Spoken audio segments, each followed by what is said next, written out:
Good morning. It's 3 minutes after 10 and you're listening to James O'Brien on LBC. I do want to play a little game first. So you know the story that's leading the news. It is quite correctly leading the news.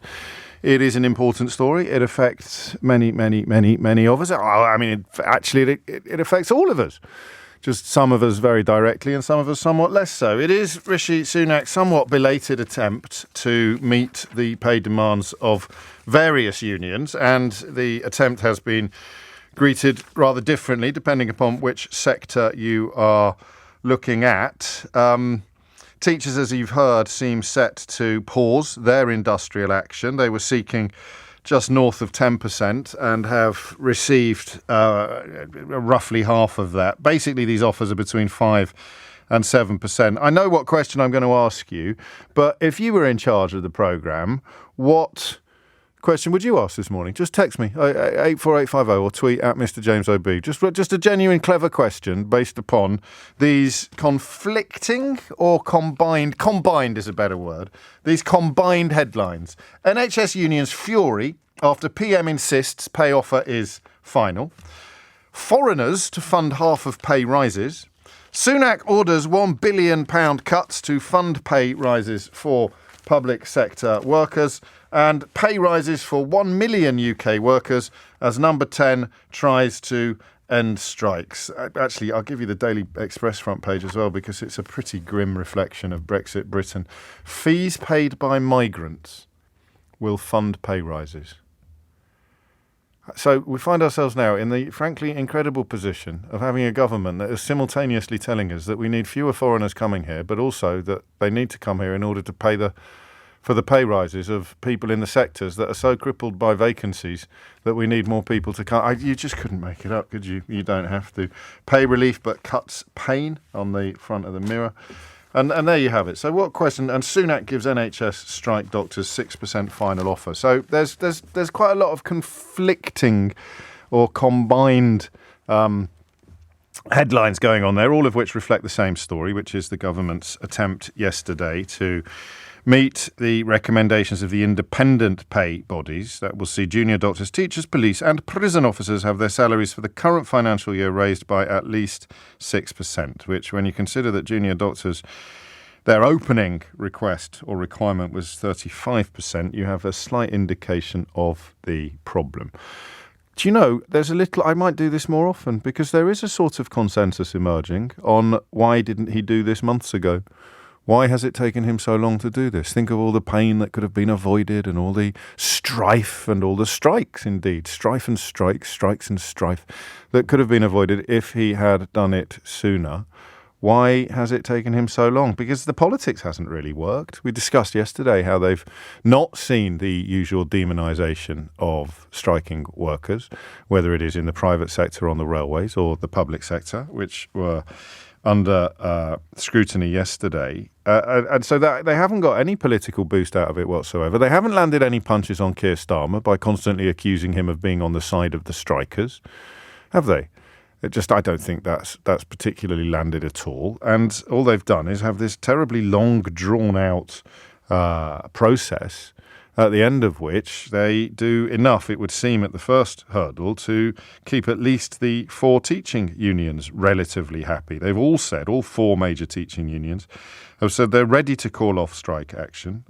They had been threatening coordinated strike action in September, but the NEU, the ASCL, the NAHT and the NASUWT said it was the largest ever recommendation from their pay review body, so they would urge members to accept it. That's a full 6.5% starting next year, and we will see whether teachers will accept it. Which angle should we go for then? I think the bit that sticks in my craw the most is the foreigner tax, but I don't really know enough to be 100% sure it's as grim as it looks. If you want to come here, you'll have to pay even more than you currently do. It's a bit odd, isn't it? I can just about understand the NHS premium. It doesn't apply, I don't think, to NHS workers. So if you come here from overseas and work in the NHS, you don't have to pay a fairly hefty premium to then access the services which you are helping to provide.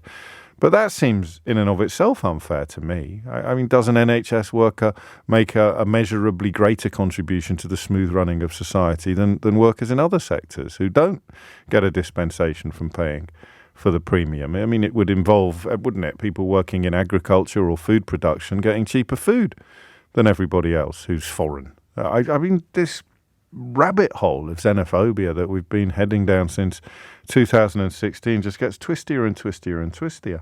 But I think we'll concentrate on doctors. I mean, the exhortation to accept the offer seems to me to be a little bit ambitious, but the insistence that this is the final one. I mean, I don't know if I quite see Rishi Sunak as a sort of Dirty Harry character. Do you? So that's, or any Clint Eastwood character you prefer, actually. Could be a gunslinger, just standing there with his fingers twitching above the trigger finger, daring you to make his day. I just don't see him as what would the word be? A leader. A strong leader who will cow the unions into accepting much, much less than they're asking for. So I'm apologising up front to my Scottish listeners, because I appreciate you've had a completely different experience in this field. Is it 17.5% over 2 years? And it's been accepted and it's going ahead. It's relevant. It's important to compare and contrast. But the British Medical Association said that government was driving doctors away from the NHS and has missed a chance to put a credible pay offer on the table to end the strikes. I want you to tell me, as a doctor who is striking, considering striking, or preparing to strike if you're a more senior doctor. Consultants come out next week, consultants taking industrial action. I want you to tell me what you think about this. Royal College of Nursing have been offered 5%. They're not particularly happy about it. And the doctors have been offered 6%. So would you personally take it? If not, why not? 0345 6060973. But what I really want to pin down today is the question of whether or not the government is, as the British Medical Association insists, driving doctors away from the NHS. And what does yesterday's intervention do to that process or that suggestion?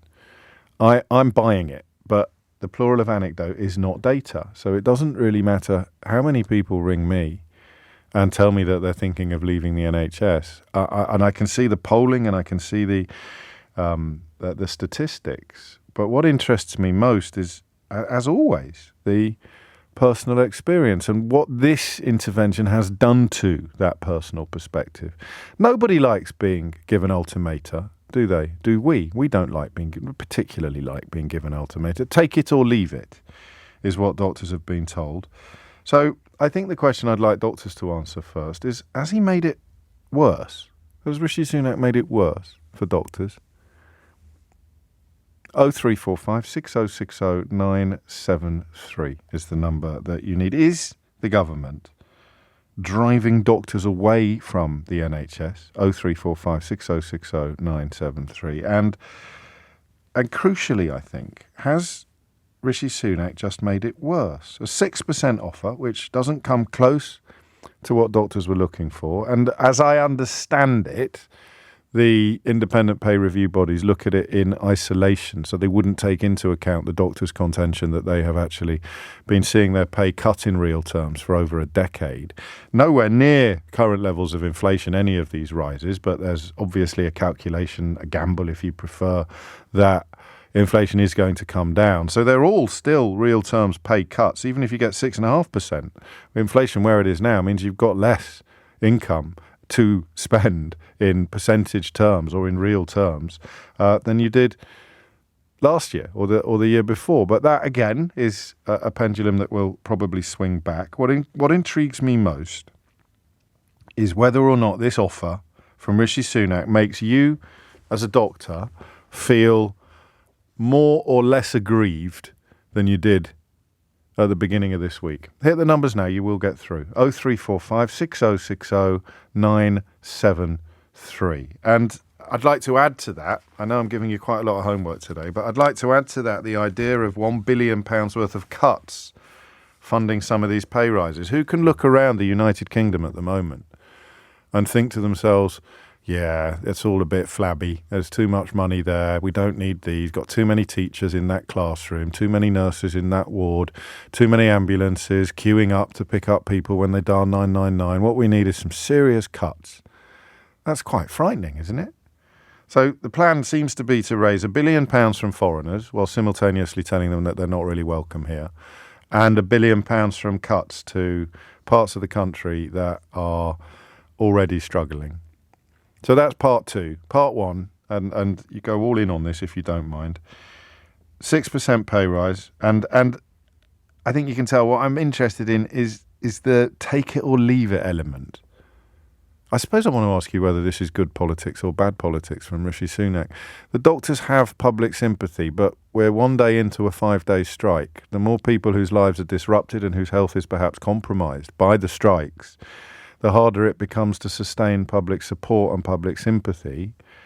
I personally think the doctors are going to be all right. I thought yesterday's phone-in was fascinating on the reasons why the right-wing media has failed to ignite the usual bonfire of hatred, and it's got an awful lot to do with COVID, coming out the back of COVID and being invited to hate doctors seems like a fool's errand, doesn't it, even for our rabid right-wing media. But he has essentially called their bluff.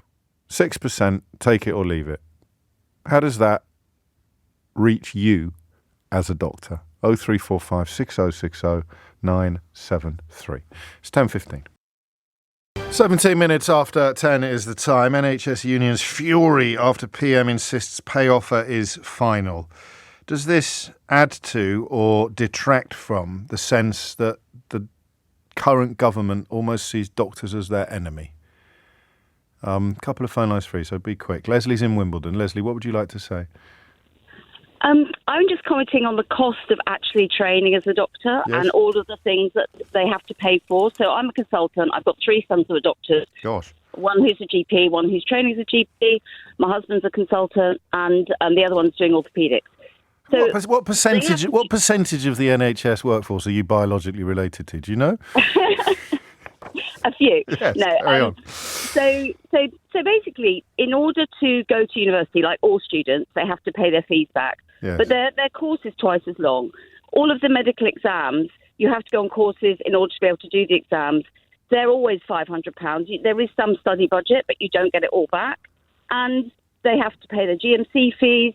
If they're a member of the Royal Colleges, which you mostly need to be, then you have to pay those fees. You have to pay insurance for yourself, because although the NHS protects you in theory, it's better to also have additional personal liability insurance.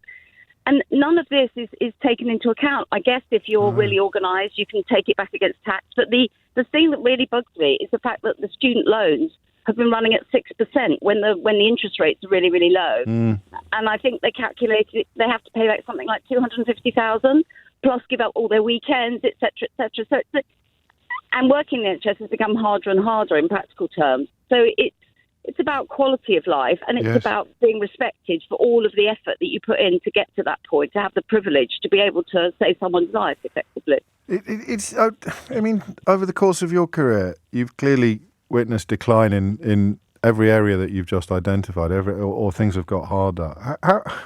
How do we know where the line is between, if you like, incompetent government, incompetent politics, and deliberate decline, almost inflicted decline? I think it's become such a complicated animal. So now the community, the hospitals have to charge the community. They charge each other back. That revolves a whole load of management calculations. There are rafts of people working in the NHS who are not clinical. And I started life as a nurse, and I trained as a doctor. And so I've seen it change completely from being mainly a medical nursing workforce to having lots of extra people who do, they work very hard and they do very good jobs. But I think it's become a runaway train. I don't know how you fix it. No. And with regard to the government's intervention yesterday? I mean, presumably some of your boys are striking, and you will be next week. So, yeah. What does 6% take it or leave it from Rishi Sunak? How does that reach your ears? I think it's kind of a bit rude. Yeah. Frankly, it's not really. We have to look at the whole country and everyone's struggling. Of course. But yeah, I don't. If you're serious about making any inroads into the situations you've described, then this is barely touching the sides, and it has an air of, well, I'll use your word. I won't go any further. It has an air of mild rudeness to it. Yeah, it doesn't appreciate the actual. It's not just reality. About money. No, it's about the quality. It's about the quality of life at work, and yeah, but kind of being respected. And 6% when you've been paying so much back to the government for your college fees, which I didn't have to do. Yes. Yeah, it just seems extremely disappointing. Very missing from the conversation. I'm going for the 3 R's. I'm going for the 3 R's then. I'm going for recruitment, retention and respect. Those are the things that need to be addressed. Final question, I promise. How old is your youngest? So I've got 8 children. My youngest is 19. How old is the youngest of the 3 doctors? Which one is that, Fabian? I don't know. It must be tricky, actually, if there's 8 of them. He's getting married tomorrow. I think he was born in 1991. Okay. I think he's 30. I think he's 31. And how did you feel when he revealed his desire to follow his brothers and his parents into medicine? I said it's the top 3 that are medics, and what I said to all of them was, it's not a job, it's a lifestyle. Okay. Because it never stops. Weekends, nights, people always phoning you up, friends phone you up with their ailments. It's not a job. It's not a job, it's a lifestyle. And is it a coincidence that the 5 youngest are not going into medicine? No, they're split between science and the arts. So the next lot all do the arts until the youngest one, and she's going to do biology at Edinburgh. Okay. Well, have fun tomorrow. Have you got a nice hat? I'm buying it this morning. Well, don't let me detain you. Don't let me detain you any longer. What a compliment that is. Thank you, Leslie. Take care, and I hope everything goes swimmingly tomorrow. Philip's on the Wirral. Philip, what would you like to say? Hi, James. Thanks very much for taking my call. You're very welcome. So my wife is a consultant in the NHS. I'm a retired consultant. Right. She's currently covering for the junior doctors who are striking at the moment. Yes. And she will be striking next week. Say that, obviously, as every doctor, including your previous caller, will say with a heavy heart, of course, nobody wants to be striking. Yes. But I think the message that's consistently come out from this government is that doctors just aren't valued, really. I think same with nurses as well. They're just simply not valued. I mean, they talk about this 6%. It's actually a real terms pay cut. Of course. So they effectively turn around and say, we're giving you another pay cut. And you think, and your previous callers just said it, all of the costs of training, and I don't mean just financial costs, actually. And I think back of what my wife and I come from working class backgrounds, come through the system, and you think of the emotional costs, the time away from things, the sacrifices, the effort that's gone into it. We're told consistently that to keep the best and the most wonderful bankers and investment people in the city, you've got to uncap their bonuses because you've got to attract the best. You've got to keep the best. But at the same time, you're cutting the wages of the consultants, of the junior doctors, of our best in the healthcare system, and they're just like anybody else. They've got overheads, they've got bills to pay, things that they want to do with their lives, etc. So they're deciding, instead of staying in the UK, they are literally deciding to either leave, to go to Australia, New Zealand, places that do value them, do care, or in many cases, including, and this is how my wife feels, just give up on the NHS and use her transferable skills elsewhere. And this is the absolutely crazy thing. I heard on a different phone-in this morning, and apologies, I've listened to another phone-in as well. I wasn't on air at the time. On Channel 5 this morning. All these people saying they've got to get back to work, the doctors and all of this. And of course that's what doctors want to do. Yes. And they say, the waiting times and all the rest of it. Well, the problem is that at the moment there's not enough doctors because they're leaving already.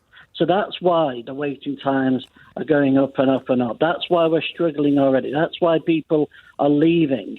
And if the doctors don't take a stand and the nurses don't take a stand, more and more people, to use a metaphor, are hemorrhaging out of the system. Yes. And so no matter how many people they throw into the system, and I hate to say, even Labour are saying this, and you've just trained more people. Yes. If you've got a leak in the bucket, you fix the leak, don't you? You do. You don't. Yeah, you don't turn the tap up higher. Yeah, James, there's a bleakness to your analysis. There's a bleakness to your analysis that I sense makes you very uncomfortable. I'll be honest. There's been so many tears. Yeah. And so friends, colleagues, I'm obviously retired now, but my wife, you kind of think, how have we got to this situation? We have 13 years where I remember they weren't perfect, Labour, they weren't perfect, but the NHS was a completely different beast then. Yes. It was well funded, there was optimism, people actually enjoyed going to work. This is now, it's like going into a war zone. And I know people don't like that metaphor, and I can understand it. But people feel the strain every day. It's grinding. It's worn people down. People are burnt out. They've had enough. This isn't a job where you turn up and you see nice things. You often see really traumatic things, dealing with really traumatic people at their most vulnerable.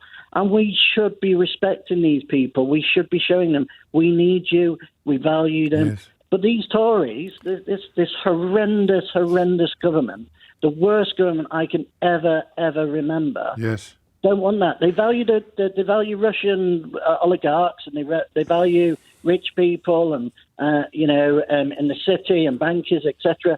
Doctors, nurses, nah, sorry, mate. It looks that way. And finally, I mean, I could probably answer this for you, but I'd like to hear it in your words. The take it or leave it element of Sunak's. He might as well. And pardon my northernness here. I've stuck two fingers up and say, yes. Do one, lads. You know what I mean? I mean, he would never phrase it like that because he's such a robot. But in Wimbledon, it was a bit rude, and on the Wirral, it's do one, lads. That's how it comes across. That's your geographical distinction, not mine. Thank you, Philip. 27 minutes after 10 is the time. Do you know, from the moment we started talking about this, it was about so much more than money. It's about recruitment, retention and respect. And all three of those are linked inextricably to remuneration, if you wanted to go for the fourth R, if you're really feeling alliterative. But recruitment, retention and respect that matter to everybody. And what Philip and others are describing is an NHS where doctors feel utterly unvalued, unrespected by government.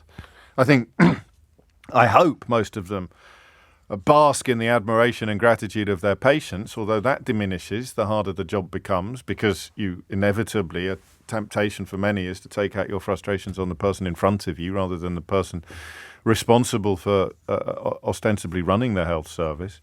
But when you're looking at government and you're describing what Philip and others have described, and Rishi Sunak, I think it matters that he's worth hundreds of millions of pounds because, as Philip reminded us, one of the only bits of Kwasi Kwarteng's ludicrous mini-budget to be retained by Jeremy Hunt was the abolition of caps on bankers' bonuses.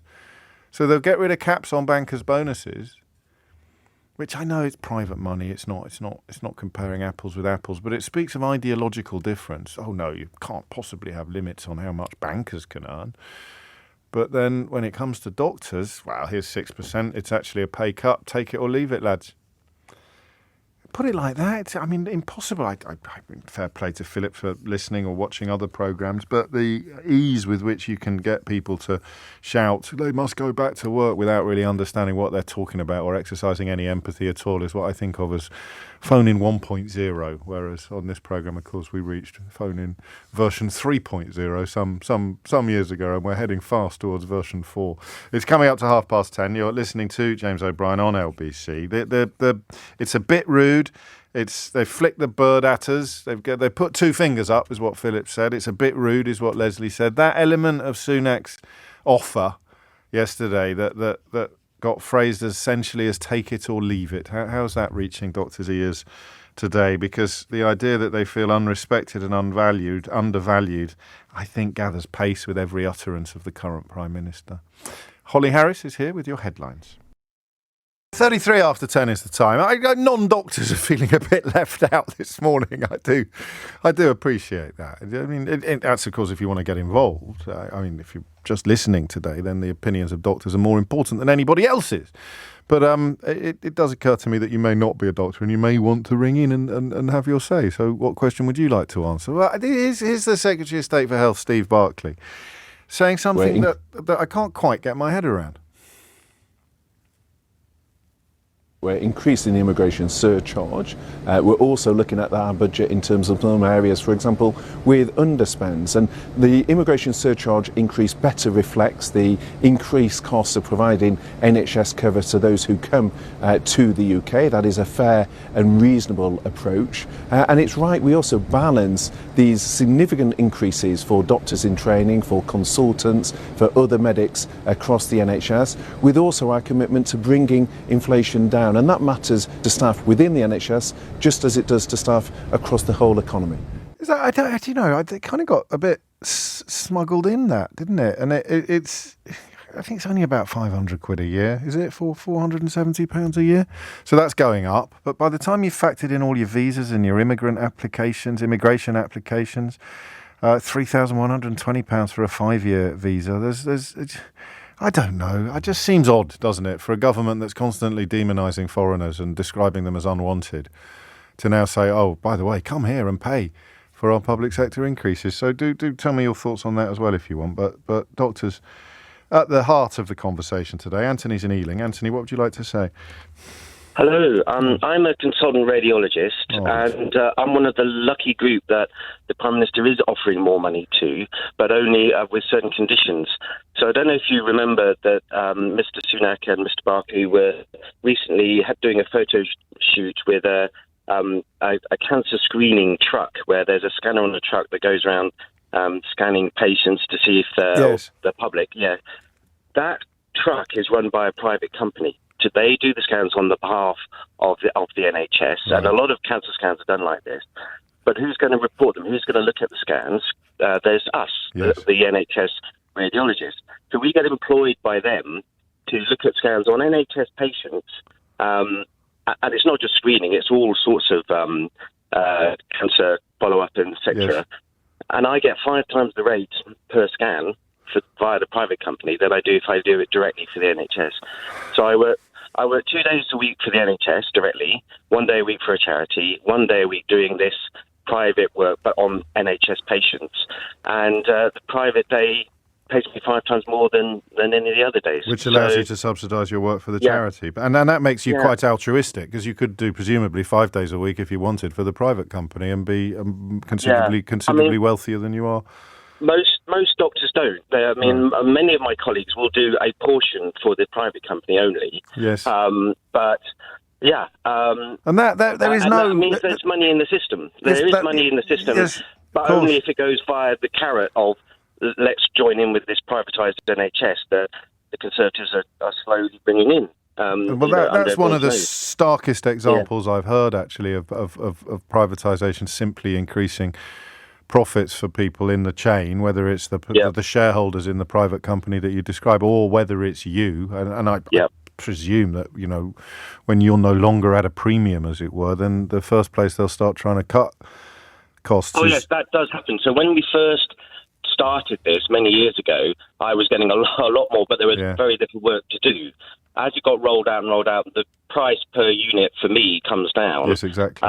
But not for the shareholder. No, not for the shareholder. And then when all of the NHS is privatised, then we'll be in trouble, I'm sure. But, yes, of course we will, and it'll be too late to do anything about it, which I used to think sounded a bit tinfoil hat, Anthony, a little bit conspiracy theory, but too many people like you have told me too many stories like yours for me to sustain the hope that it's a little bit of a conspiracy theory. How did you, and I appreciate radiologists are in a constituency all of their own on this. But just as, directed at your colleagues, this take it or leave it element, bearing in mind that, of course, in Scotland 6 days ago, the Scottish BMA has advised its members to accept a 17.5% pay rise over 2 years, and your colleagues have been told it's 6% or sayonara.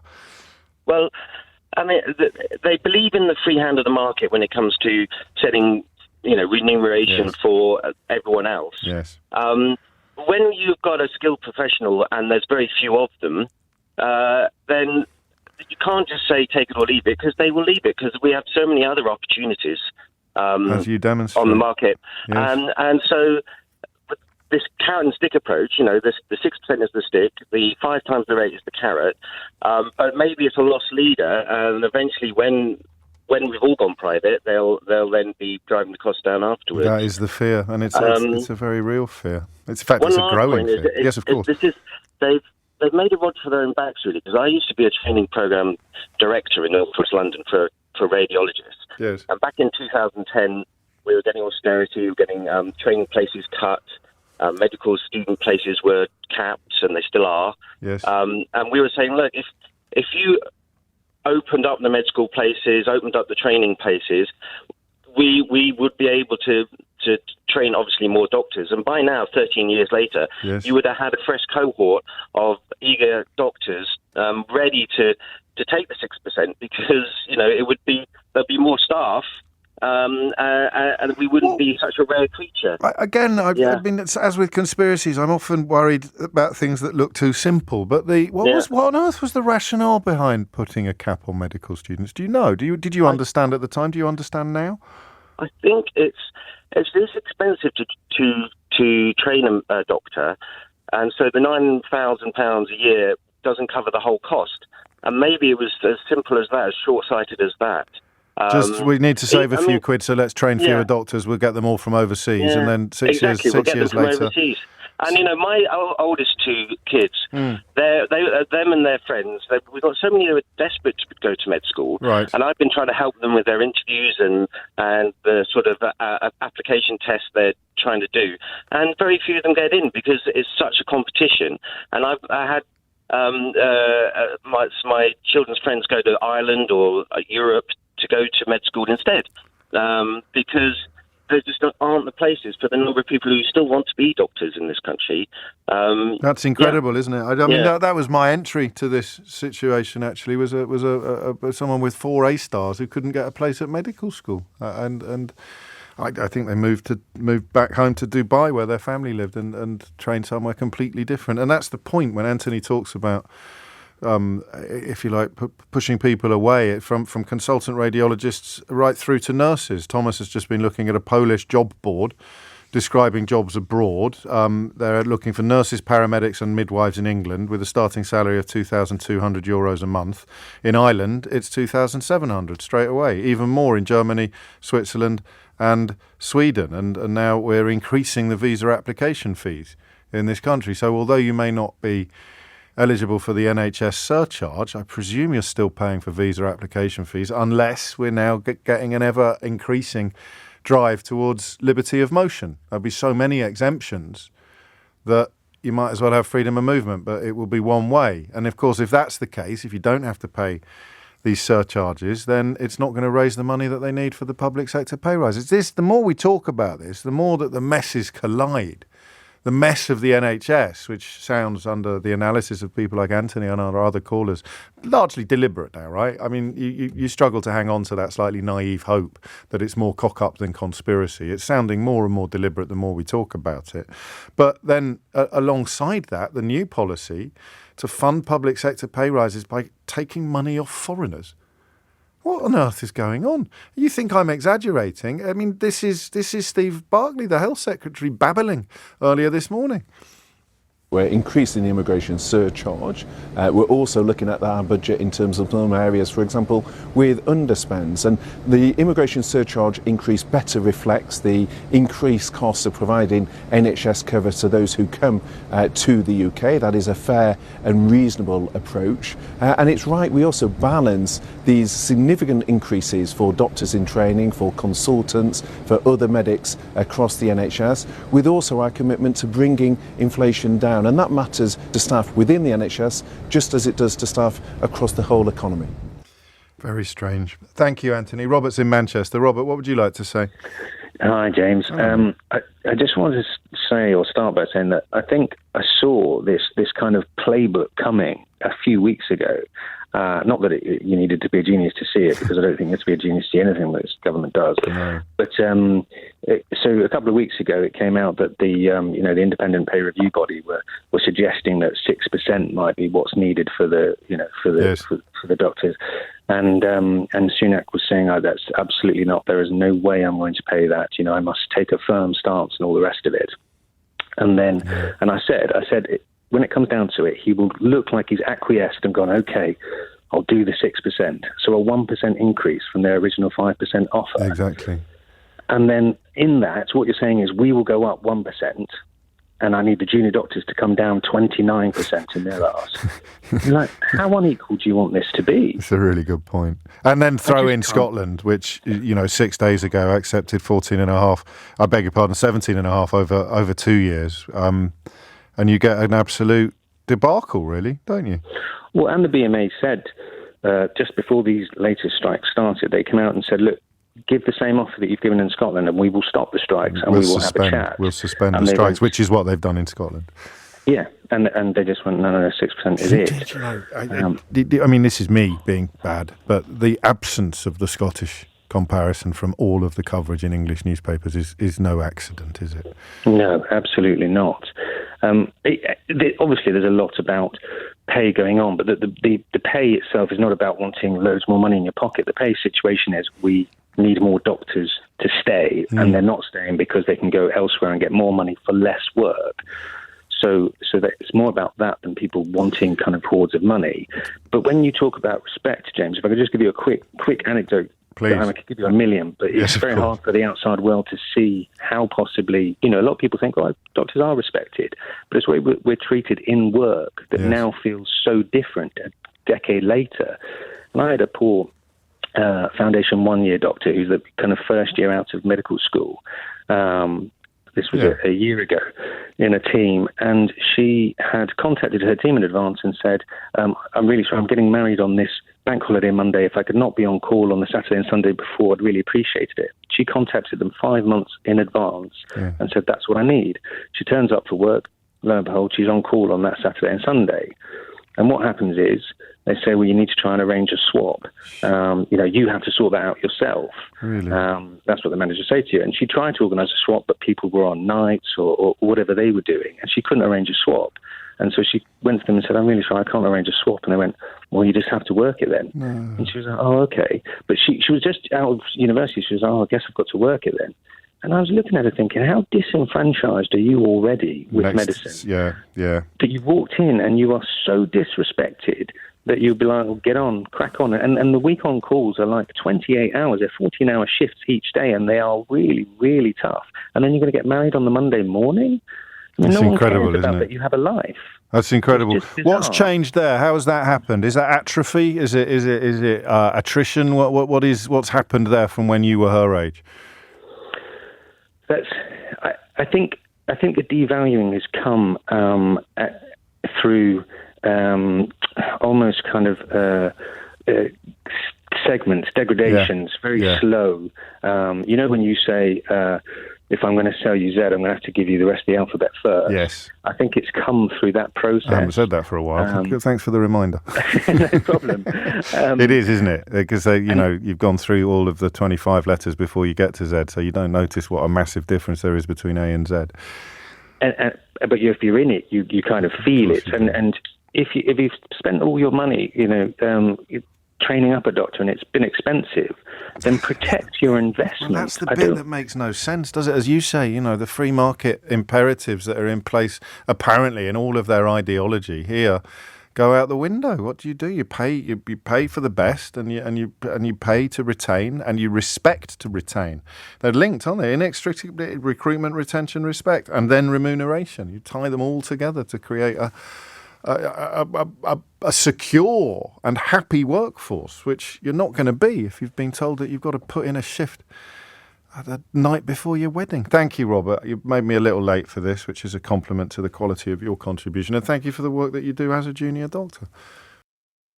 10 minutes to 11 is the time. Do you remember when the usual suspects started having kittens about the tale of a pupil identifying as a cat? And how would we describe the way that we approached that story on this programme? With a degree of healthy scepticism, was it? Did we use the word rollicks? Very technical term.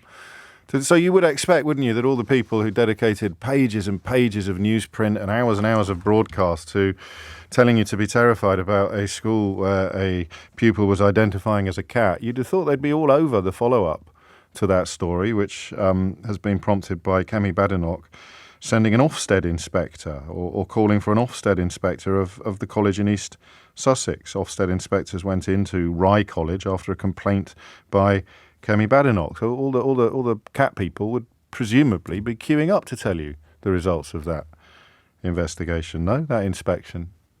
No. Oh. Well, it'll fall to me then. I'll tell you shortly. But first, doctors, NHS, strikes.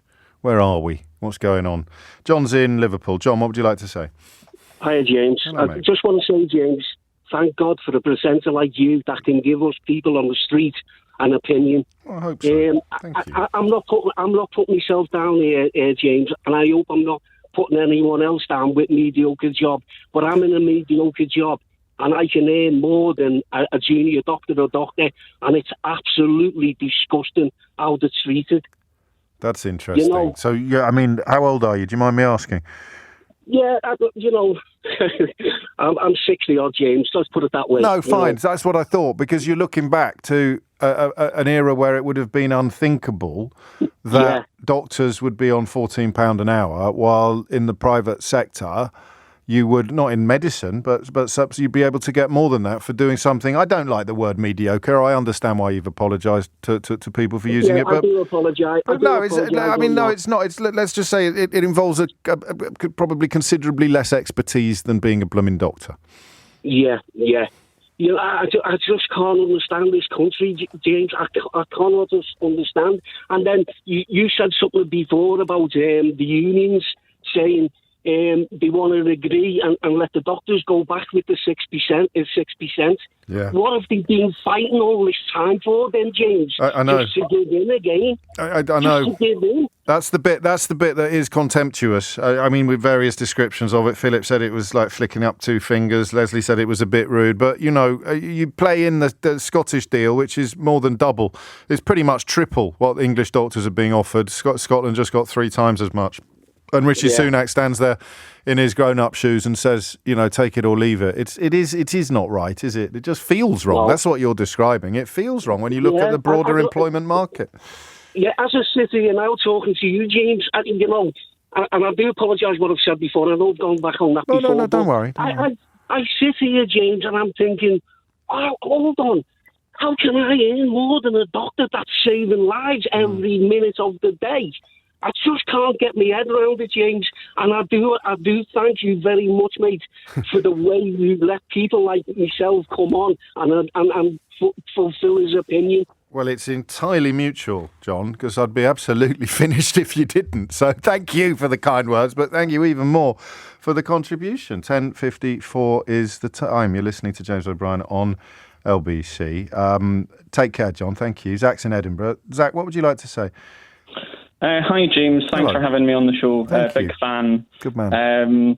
So just for your listeners, I'm a member of the Scottish Junior Doctors Committee. So we were the body in the BMA that called for the strikes to be suspended and are putting the Scottish offer out to our members at the moment. Yes. And part of the reason why I voted for that was, I think if it was a one-off pay offer of 12.4%, that wouldn't have been sufficient. What was really good about this deal was that the Scottish Government have committed to try to erase the pay erosion problem over a number of years, and they've given a solid commitment for working towards that. And that shows that the Scottish Government are actually having good governance compared to Rishi Sunak, who's not even acknowledging the main problem that junior doctors were striking over in England and Wales. Which is the pay erosion. Pay erosion, and like you said, the 3 R's. You can have that if you want, Zach. Yes, I think we might pinch that as a slogan. You're more than welcome. So it is. I mean, and then we're back to the question of whether it is a form of political illiteracy or whether it's actually the exercising of ideological dogma. Because it was interesting, wasn't it, to hear from, I think, 2 or 3 consultants. So they're looking back over their careers and looking at the careers. Oh, it's so patronising, James, to hear Rishi, talking down to consultants like they were naughty children. Yes. It's like, these are big beasts that that's the I point. wouldn't dare to say something like that to them. That's the point. It was very insulting. Do you think? Do you think that Anthony's and I think it was Anthony, that just this idea that you currently can do 2 days in the NHS and then a day private for 5 times as much, and that just increases and increases. I guess what I'm asking, when you look at England, do you think Australia is a red herring? And actually the real problem here is doctors who are going to be almost forced into doing more and more of their working week privately, including, of course, working for private companies that are being paid by the NHS. That's the really ugly bit here. And when we read about I think we're continuing on that path, James. Yeah. And what I would say, this is my personal view, of course, Australia have absolutely cracked the problem about how to appeal to junior doctors. Yes. It's about better hours, better pay, more respect. And instead what we've got is the workforce plan, which has been announced, where they're actually finding £2 billion of funding. And what they're doing with it is they're going to make it more difficult for junior doctors to work abroad. They're going to train up a bigger workforce of less trained people who are going to be competing with junior doctors for for training opportunities, and they're not really dealing with any of the retention problems that we're trying to highlight with the strikes. So it's an absolute disaster. And my real fear, James, is that the NHS model itself of free at the point of use, allocated according to need, is really in threat. And what they're going to move to is a system where you access healthcare based on how much money you have. Yes. And I get really despondent as a junior doctor. I didn't go into the system to be part of a system like that. That does that. And I really don't know how to address it, because I don't see any of the political parties really engaging with that as the problem and saying, we want to defend this model. Here's what we need to do in order to modernise it for the 21st century. And I mean, that is obviously the fear, and it doesn't even sound remotely conspiratorial or paranoid now, as it possibly did 2 or 3 years ago, but that was probably me being an idiot.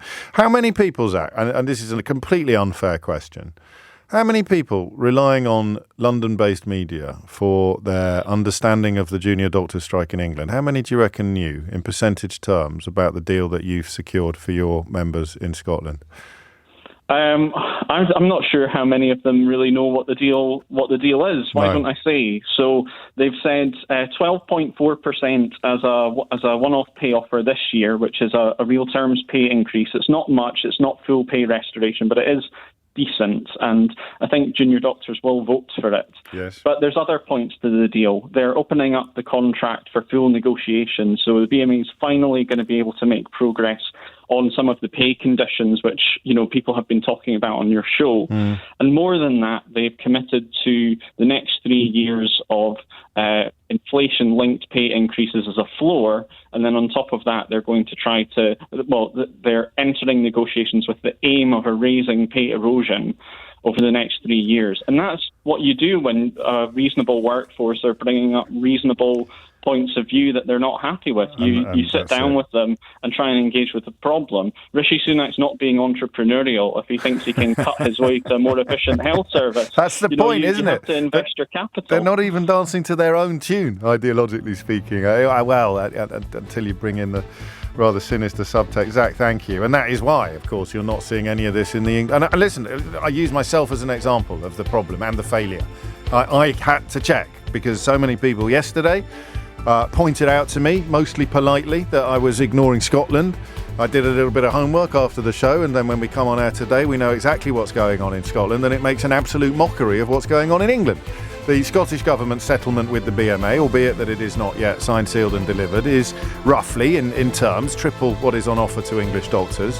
And yet you're not going to see that in the Sun or the Daily Mail or hear it on a right-wing television show. It's madness, because Scotland, well, I was about to tell you where Scotland is.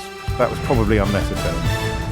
4 minutes after 11. Quick update on some of the things we've been talking about this week. More than 60 children's authors, including Philip Pullman and Michael Rosen, have written to the Home Office expressing their shock and grief at the order to paint over the Mickey Mouse murals at the centre. It was, of course, revealed that Robert Jenrick had ordered staff to paint over them to make it a less welcoming environment. I forgot to tell you yesterday that it emerged it had happened at a second centre as well.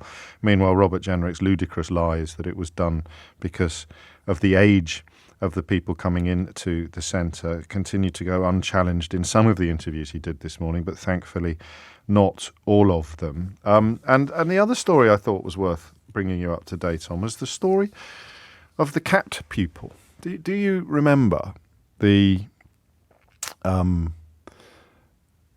story a couple of weeks ago, based on some secretly recorded footage that didn't suggest, if you actually listened to it, as I told you at the time, there was nobody in that school identifying as a cat.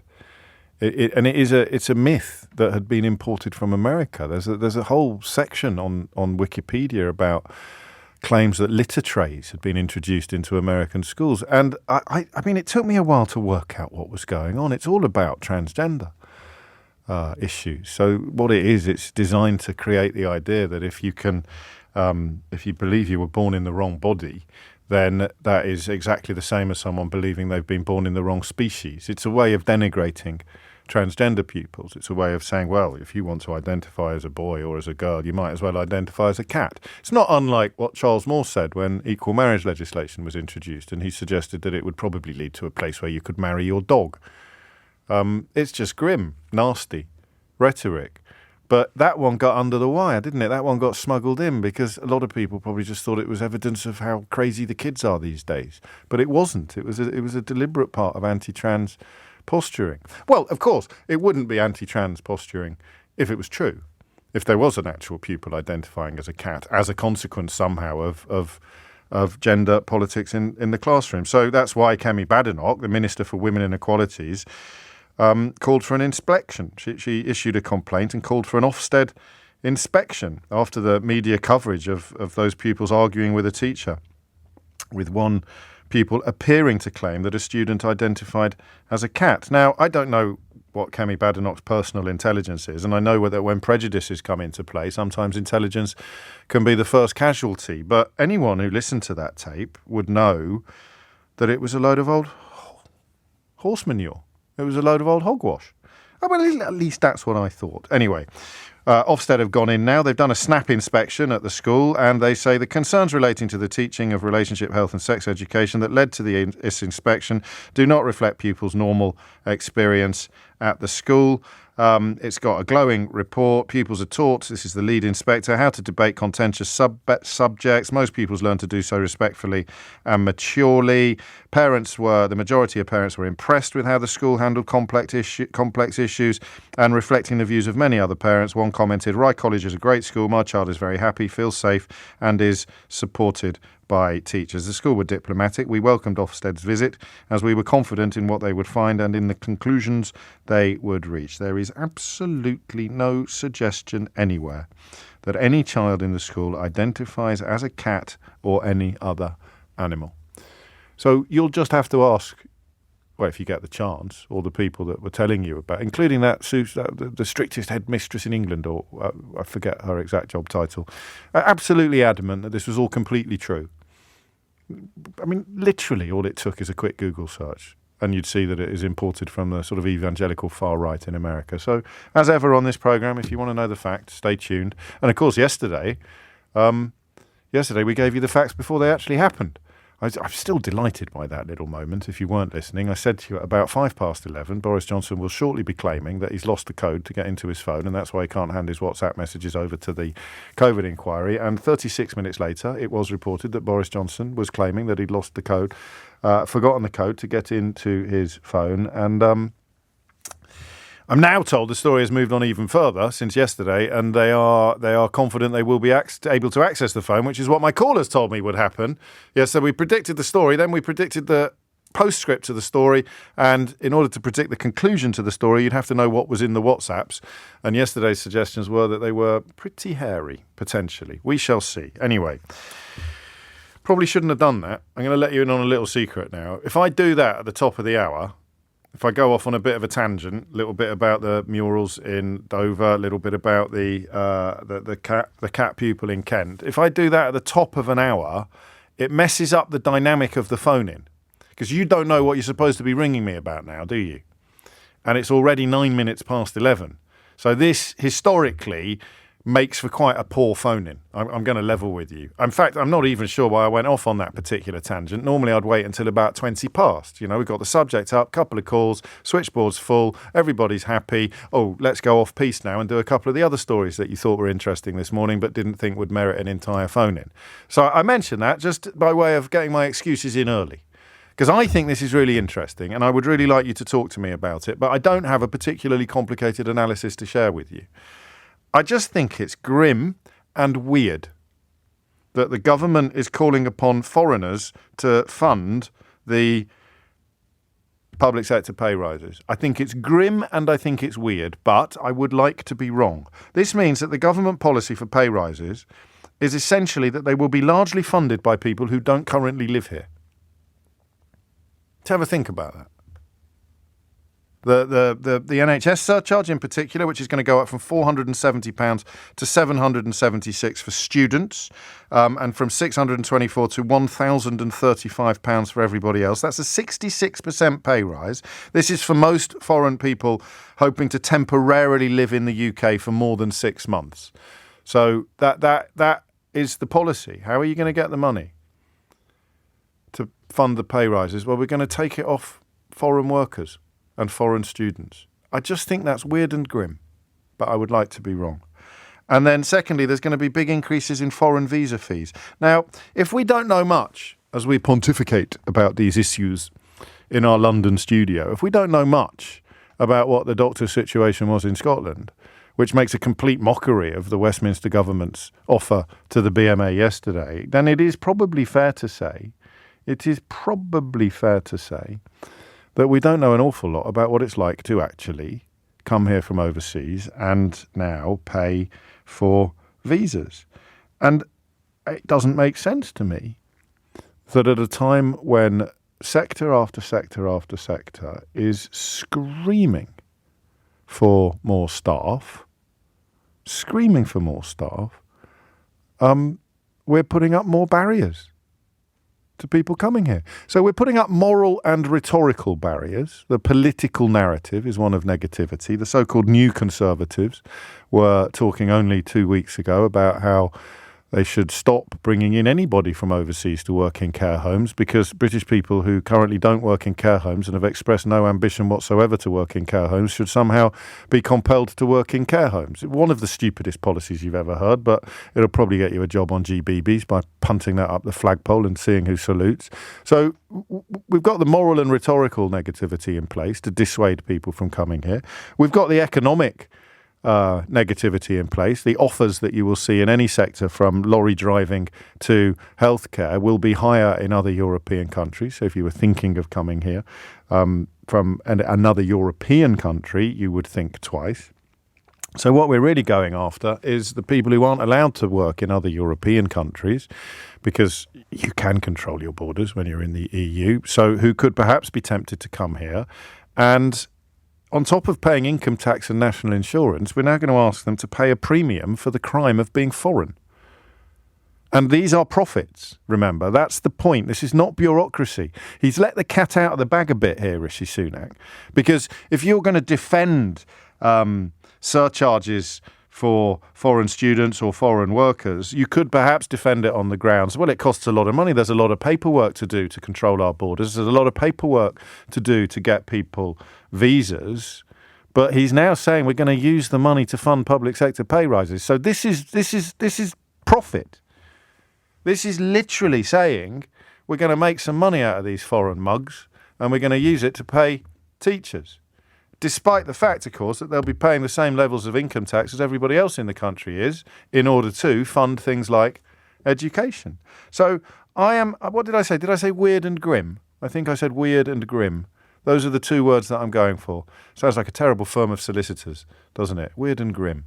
Or grim and weird, I believe I said. There's a bit of a battle over at Grim and Weird over whose name should take precedence. They're going to bring in a brand consultant to decide which one trips more winningly off the tongue. Grim and weird and grim and weird. There could be two Grims and a weird. It could be grim and weird, or grim, weird and grim. What about Grim and Sons? Incorporating weird.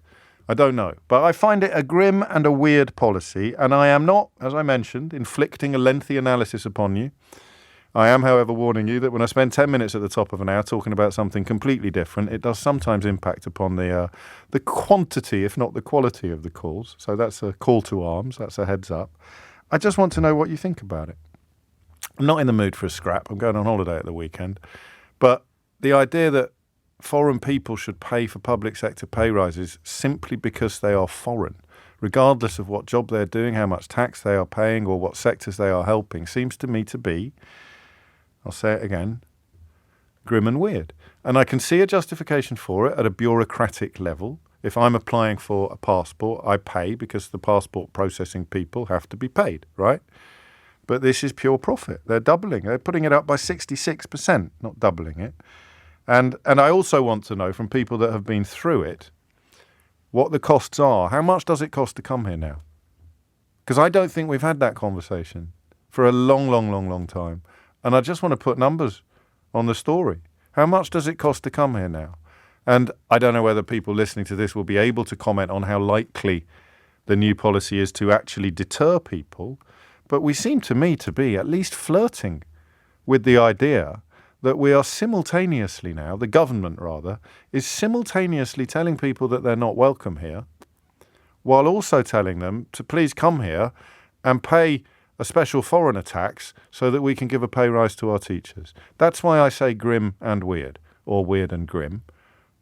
Tell me what you say on 0345 6060 973. Before the end of this hour, we've got amazing news about Dorries Watch. It's reached the House of Commons now, or the House of Lords, actually, I think. Anyway, it's reached the Houses of Parliament.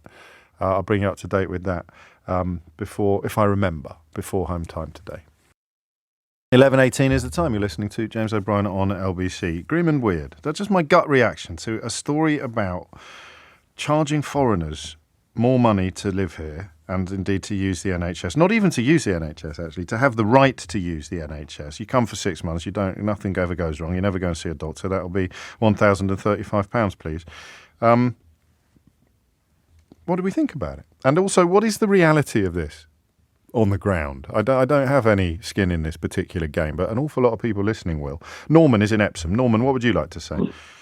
Yeah, hi James. Good to speak to you again. So, Likewise. James, I lived in Malaysia for 16 years. I married a Malaysian over there. We've come back to the UK to help my son be British. Yes. So I work. My wife works full time, and she still has to pay the NHS surcharge because she's foreign. Every year? Every time you do the visa renewal. Okay. So I pay tax and national insurance. Yes. She pays tax and national insurance, and she also has to pay the NHS surcharge. Gosh. So we pay 3 times effectively. If she wasn't working, it would just be on my national insurance and tax. Yes. She works full time. She actually, when she used to work for Tesco in Malaysia, came over here to work for Tesco as well, and now she works in a charity. So she's actually taken a pay cut she's an accountant, to do finance for a charity in the charity sector, but she still gets penalised.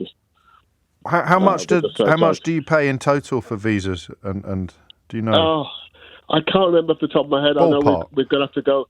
It's the total cost of visas, NHS surcharges is probably of the order of £4,000 to £4,000 plus. What, a year or in total?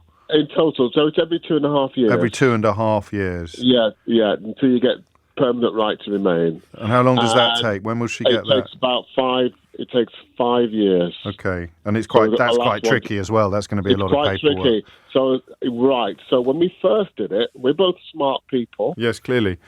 We got the documents slightly incorrect in Malaysia, and she got rejected the first time round. Gosh. Because she speaks fluent English, she thought, well, do I have to put down that I've passed this very low level of English speaking qualification? Right. Yes, you do. Otherwise, it gets rejected. And we actually sat down. My MP is Chris Grayling. We went to Chris.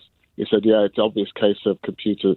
Computer says no. And so we got through. We got through it. She managed to come, but it's not only foreigners who don't have British connections. Yes. Even if they're married to a British spouse, they do not want them to be here.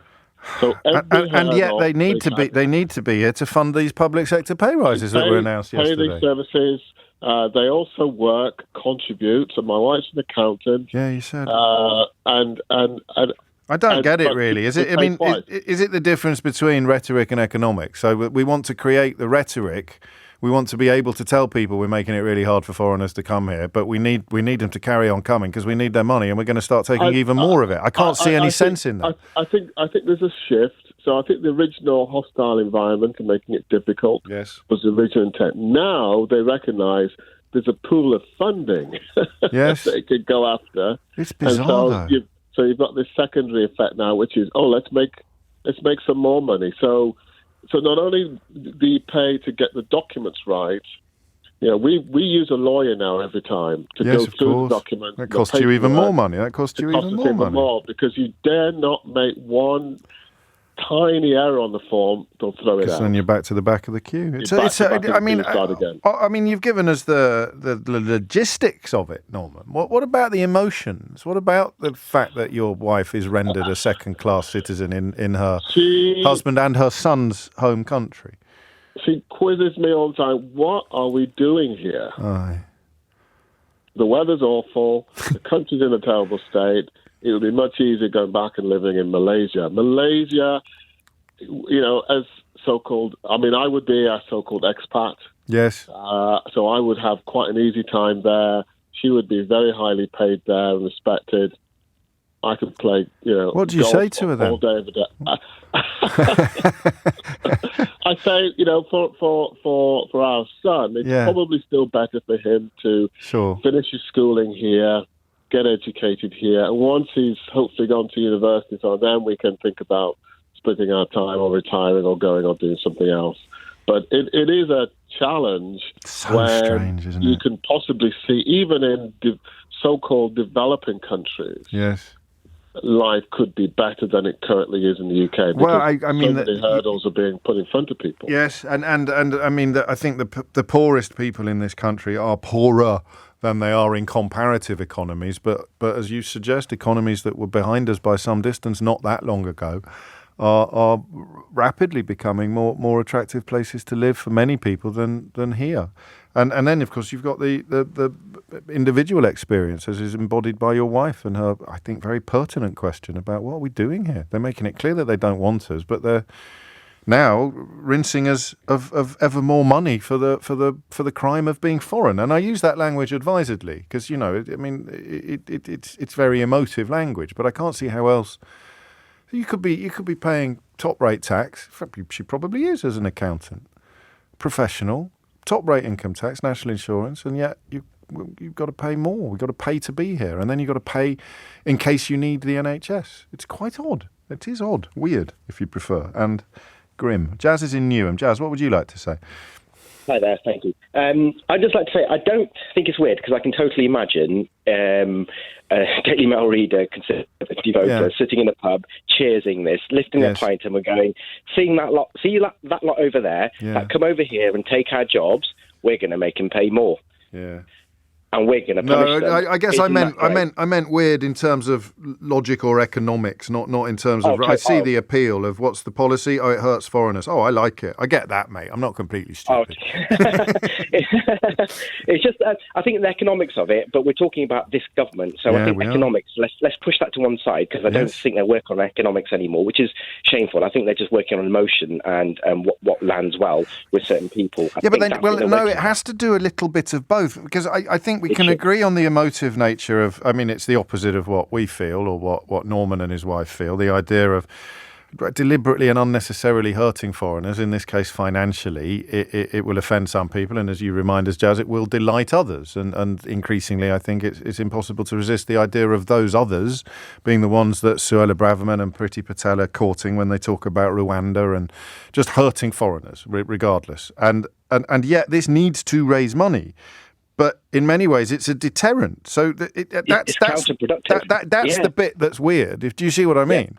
Yeah, totally. It's counterproductive because the same breath, the same people saying, I can't get a GP's appointment. Yeah. I can't get, someone looking after my mother or father in a care home, for instance. There's not enough staff. I can't find a place. I have to drive 30 miles to see my mother or father because there's no local care homes near me that have a capacity to take. And they say, but they can't. But they won't link the two. This is a really strange thing. They would not link the two. And the lies about the rather than it being doctors' shortages, there's too many foreign patients in my local GP surgery. That's why I can't see the doctor. Don't you worry. We are going to increase the number of doctors by improving their pay, and we're going to get more foreign patients in to pay for. It's counterintuitive at every turn, unless you and I are missing something, which is not impossible. Certainly not in my case. No, exactly, James. Yeah, sell up the rhetoric. Here's the red meat. Whatever you do, don't start doing the sums. It's weird and it's grim. 0345 6060973. By all means, persuade me otherwise. But I guess the problem here is now it's almost a self-selecting circle because you are still, for reasons unknown, still listening to this program despite loving this sort of foreign abuse. You're not really going to ring in and say, "I love it, James," because it's foreigner abuse. It's going to be impossible for politicians to defend it, isn't it? But then these are politicians who order the removal of murals from the walls of centres where unaccompanied child asylum seekers are supposed to be welcomed. 28 after 11 is the time. Andrew's in Hillingdon. Andrew, what would you like to say? Hello, James. It's Andre, actually. Oh, sorry, Andre. My apologies. Can we remove the W from that name on the switchboard, please? I get it all the time. I say Andre and people put the W. Anyway, I'm a first-time caller and I'm really nervous at the moment. Take your time. This is a topic that's always been bothering me for a very, very long time. Go on. So I am an immigrant. I came over here. It's going to be 20 years at the end of this month, actually, right. As a child with my mother. Yes. So I came here at the age of 12. And I went to school here from year 7 up until I finished secondary school, went to college, and then my passport expired. For whatever reasons, my mother was in charge of me and my sister's immigration status because we didn't know what we were doing. When everything went south, she basically couldn't work here normally anymore. And we didn't have any rights to claim. Okay. Sorry, we didn't have any rights to immigrate over here, basically. Okay. Visa. Sorry, I'm so nervous. Sorry. We didn't have any rights. I don't know what I can do. What can I do to help? You can't do anything. Are you sure? Yes. Okay. So at that time, by law, we couldn't do anything to get a visa to extend our stay in the UK. Okay. I was 17 at the time. And at that point in my life, I saw all my friends that I went to school with continue on with their lives. Yes. And I was just stuck in one place. Right. I wasn't allowed to work. I wasn't allowed to go to school, to continue school. My sister was okay because she was younger than me, so she was still in education. Yes. I was only allowed to get a visa after when I turned 24. Right. So the stipulation was it's called a 10-year private route. That was the only visa that was open to me. and the stipulation was you need to be in the UK, or you should have lived in the UK for more than half your life. So you needed to exist in a form of limbo until you reached that milestone. Yes. Okay. Yes. So that's hostile environment stuff, really, isn't it? That's. It is. And growing up here, I'm from London originally, and a lot of people told me, how have you managed to do this? I went through years of depression. I'm sure you did. People have asked me, how did I not end up on the streets doing drugs, doing this, just to get by, if you know what I mean. Of course. I'm sorry for saying that on the radio like that, but that has been my life. So then you got it together. Then you got it together. You started applying at the age of 24. What's that process? At the age of 24, yes. So it's every 2.5 years you need to reapply to extend it until you get to your 10-year route, to your 10-year point. Right. So in January, I've got my last reapplication. And how much does that cost? So as far as I remember, the application itself is £1,033. The NHS surcharge, which is, I think it was about £600. I can't remember right now. 624. That's going up to 1,035. Exactly. So my qualm with this is, how can the NHS surcharge be more than the actual application? Well, I think they're putting the application up as well, mate. But I don't shoot the messenger, Andre. It's ridiculous. And to top it all off, I am now a member of the armed forces. I pay my taxes. You know, I pay NI. And they're still charging you to use the NHS? They're still charging you, yeah. So you're in, can I ask which branch of the armed forces you're in? You don't have to tell me. I am in the RAF. You're in the RAF and they're charging you to use the NHS?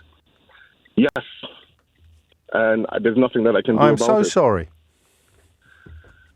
I'm so sorry. That's just wrong. Yeah, it is wrong. And I'm glad I got this platform to speak this out, because I don't believe that many people know about this. Of the British public. No, they don't. Yes, they don't. I mean, I'm hoping you're an anomaly, that you've missed some paperwork or that you've slipped through a crack that you should. But I sense probably not. I mean, you're an intelligent bloke. You'd have probably found it yourself if you had. I hope I'm an anomaly. I really hope I am, but I don't believe that I am. So you can join the RAF, and the obvious ramifications of that, the potential risk that you would find yourself in, the potential scenarios. But you have to pay every 2.5 years to stay in the country that that you've signed up to defend, and then I mean, I presume if you got injured in the line of duty, you'd be treated. I find that, I mean, so because quite often you'd move from military to NHS hospital, and you are paying for the privilege I'm already paying into it. I know you are, with your income tax and your national insurance, and your, I would add national service to service to the nation to that, and yet you are. Oh, mate, I'm so sorry. That stinks. Yes, it stinks, and the fact that it's going up, I don't even know where I'm going to get this money. My father passed away 2 years ago, and I had to find a way to raise the money to bury him, and I'm still in debt to that. So I don't even know how the hell I'm going to find the extra cash when you, and then when you get to the 10-year line, you can apply for permanent residence or citizenship. Yeah, so that's a further application after the 10-year line. Jeez. And to top it all off, I'm not special or anything, but I'm a member of the Commonwealth, my home country. I'm from the Caribbean in St. Lucia. Right. Yes, the Queen's head is on our dollar. You know, we've got a Governor General representing. Yes, of course you do. And I feel like we're treated like nothing. Listen, leave your details with Eleanor. I'm going on holiday tomorrow, so I won't be able to do much now. But when I get back, I'll have I'm not going to let this lie. All right. If it comes down to it, I'll help you out myself. All right.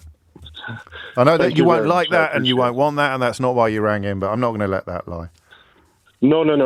I'm so grateful for this platform. Yeah, well, that's the most important thing I can give you is a voice and the ability to tell the story of being able to join the RAF. But in Brexit Britain, you've got to pay £1,000 a year to retain the right to use the NHS. This was post-Brexit as well. I know it was, and of course it was. Thank you for your service, and thank you for your contribution today. You've made me very late for the news, Andre. I apologise. No. I apologise, actually, on behalf of the nation. Holly Harris is here with your headlines. 38 minutes after 11 is the time. This is, I'll tell you now, a lot of love coming in for Andre, and we will see what transpires there. But I know that if it comes down to it, I'm not going to see him getting into debt to carry on surfing in the RAF and be able to use the NHS. Great stuff, this. Great stuff. But it's a what do you call it? It's a tip of an iceberg. It's one of those topics I had no idea about. It's gone bonkers. Phones ringing off the hook. All sorts of people with all sorts of stories, all responding to the current situation, let alone the situation that will be in place after the new policies are brought in. So if you missed it, Rishi Sunak is going to charge foreign people, whether workers or students, and that includes people, of course, whose immigration status is not settled, i.e. people like Andre, who've been here since they were 12 and currently work in the RAF, members of the RAF. You're going to have to pay £1,035 a year to retain your right to access the NHS. And on top of that, of course, every 2.5 years you renew your visas and renew your immigration status. And that money is going to be used by Rishi Sunak to contribute to pay rises for public sector workers, for teachers and others. And yet, at the same time, this government is telling you we can't afford to have people coming here. And we shouldn't have people. I mean, weird and grim, sounding like an understatement, no? Sounding like an understatement. Buddy's in Taunton. Buddy, what would you like to say? James, I'm thinking, I own a pub, restaurant, wedding business. Lovely. And my business depends on immigrants. I'm from Barbados. I've been living here 26 years. And I'm actually thinking of packing it all in and becoming a radio presenter where I can just sit there and chat for a couple of hours and earn about 200 grand a year. Like yourself. I can heartily recommend it. Although you need to get a better agent if they're only paying you that. But on a serious note, I have employed with me now 2 migrant workers from Barbados, right, who came up here on the immigration visa scheme, and it's cost me as an employer, it's cost me £2,500 for the solicitor's fees. I've had to pay the government £500 per visa payment, plus another £536 for the sponsor application, and they brought their family up here, obviously, right, because they're trying to relocate. Yes. And I had to lend them some money, £12,000 to be exact, so they could to complete that process. Right. Now, the visa is only for 3 years, and my business is struggling to find suitable workers, especially chefs, as we all know. Yes. And they're now seriously considering having to go back to Barbados after these 3 years because they're not going to be able to afford these new fees to renew their application for another 3 years. Our business, especially in hospitality, as well as all of the sectors and farmers. I'm here in Somerset, and we're all struggling. We're all calling out for workers, and yet the government is making it more difficult for us to have people to work in our business. And it's so frustrating. Well, I mean, all human life is here today, isn't it? Because, I would perhaps have thought I would be more likely to get a call from your employee, from somebody who'd be, but you remind us, of course, that it's an inextricable relationship, isn't it? So you're picking up some of these costs yourself, which then, of course, comes out of your business. It puts you in difficult situations, but it also means that oh, mate, I'm running out of words, buddy. It doesn't make any sense at all that they would look at your staff and think they're the people from whom we're going to get the money to fund public sector pay rises. I know, and thinking about my business as well, because it's like, well, if I don't have anyone to work for me, then I don't have a business. No, and is it West Indian cuisine that you sell? No, Caribbean. Caribbean cuisine. Yes. Forgive me. So West Indian. So same vein. It's Caribbean. I think so. Always best to check. So that's why you want Barbadian staff, so that it. I mean. Well, not necessarily, James, because I have had chefs. I've had people come for an interview here, and I'm happy to teach them Caribbean cooking. These are skills that can be taught. But there's so many shortages now that you find yourself. I've had people not turn. I've spent thousands on Indeed. You know the story on trying to find someone, and there's just no one out there who wants to do the work. So then I had to go further afield to Barbados and get people here. And now the government's saying, well, we're going to make it more difficult for those people to come here and more difficult to stay here. And I mean, on top of the visa applications, which are going to go up by at least 15%, the fee paid by workers to access the NHS service will go up to £1,035 each. That's every year. And I think that's every year. Is that every year? That is every year. Or is it a one-off fee? It must be every year, mustn't it? Oh, sorry, were you asking me the question or were you speaking? Both. You know how this programme works, buddy. I think, is that every year, the NHS surcharge? I'm not too sure. Or does it just go in when you do your 2.5-year renewal? But these are 66% increases. And as you say, that's the difference between making it worthwhile being here and making it not worthwhile being here. And if they go back to Barbados, you're massively out of pocket. I'm out of pocket, and I'm back to square one. What are we going to do, James? I don't know, buddy. What are we going to do? I tell you, I don't know, mate. This is one of those topics I didn't really see coming. I didn't even know if it was going to make the phones ring, but they're going bananas, and for reasons that you understand much better than I did. You can't get the staff here, so you're hiring from abroad. They're going to make it more expensive for both employer and employee to come here from abroad. So you're already struggling business, dealing with shortages in the sector, cost of living crisis, and inflation and interest rates. Is being told by the government, sorry, we need more out of your staff. We need more money out of your employees, as well as out of you. As usual, James, well summarised. That's all I have to say. Thank you. That's why they pay me the big bucks, buddy. $200,000 a year. There you go. You take care. I'm sorry. It's good to end on a smile, but there's not a great deal. Oh, hang on. What's the restaurant called? Let's at least get you some customers this weekend. It's the Flying Fish in Somerset. There you go. The Flying Fish. Whereabouts in Somerset? It's a big county. In Taunton. Just outside of Taunton, Just out. Get yourself down the Flying Fish. It is coming up to 11:45. You're listening to James O'Brien on LBC. 11:48 is the time. Is that thing ready? Dorries Watch has reached the Houses of Parliament, as I mentioned to you about 40 minutes ago. I haven't done any predictions today. I'm scared now. I feel like I've got this enormous power that I shouldn't abuse. Predicted yesterday at 11:05 that Boris Johnson would probably claim shortly that he couldn't access the phone with all the WhatsApp messages on it because he'd forgotten the code. And then 36 minutes later, it was reported, actually it was 16 minutes later that it was reported, but the journalist that wrote it, Stephen Swinford at the Times, didn't tweet it until 11:41, which is when I saw it. So 36 minutes later, we learned that Boris Johnson was claiming that he couldn't access the phone with all the WhatsApp messages on it because he had forgotten the code. So I'm going to, if you hear me about to make a prediction, just stop me. I feel it's like the monkey's paw, this. Who knows what, it could end horribly. No idea what we're going to do in the next hour. Have you? Any thoughts on that? I don't know. We'll see. But this is a huge story, and it's a horrible story. And as I suggested to you at the very outset, it's very, very grim and very, very weird that Rishi Sunak, who is, of course, would his wife be responsible for an NHS surcharge? I mean, at least you could say about her is that if she is, she's not going to struggle to pay it, whereas Andre in the RAF, having already run up some £10,000 worth of bills to handle his complicated immigration status, that Commonwealth Caribbean situation that we've talked about a lot on this programme, and that the Home Office under successive Home Secretaries failed signally to properly address, up to and including the Windrush scandal. So Andre has to find the money to do this. Buddy can bring people over from Barbados because there is nobody in Somerset queuing up to help fill his vacancies in the hospitality sector. That holds true across the whole of the hospitality sector up and down the country. That he's going to have to pay thousands and thousands of pounds in solicitors' fees and visa application fees, and of course between them, him and his employees are going to have to find £1,035 a year for the NHS surcharge. All of that just all unfolding happily, while the government are claiming that the foreigners that they don't want to come here are also the foreigners that are going to pay for the public sector pay rises. Shanae is in Crystal Palace. Shanae, what would you like to say? Hi, James. Hello.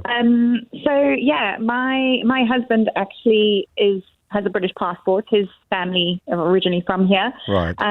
And myself and our two children with my husband moved over in 2019, from South Africa, trying to advance our professions, contribute to the professions here, as well as just, better lifestyle, better living for us with the economic status that many people are aware of in South Africa. Of course. But yeah, it's just almost unaffordable at times. We've had to borrow money to get here in the first place, have, over the years paid some of that money back.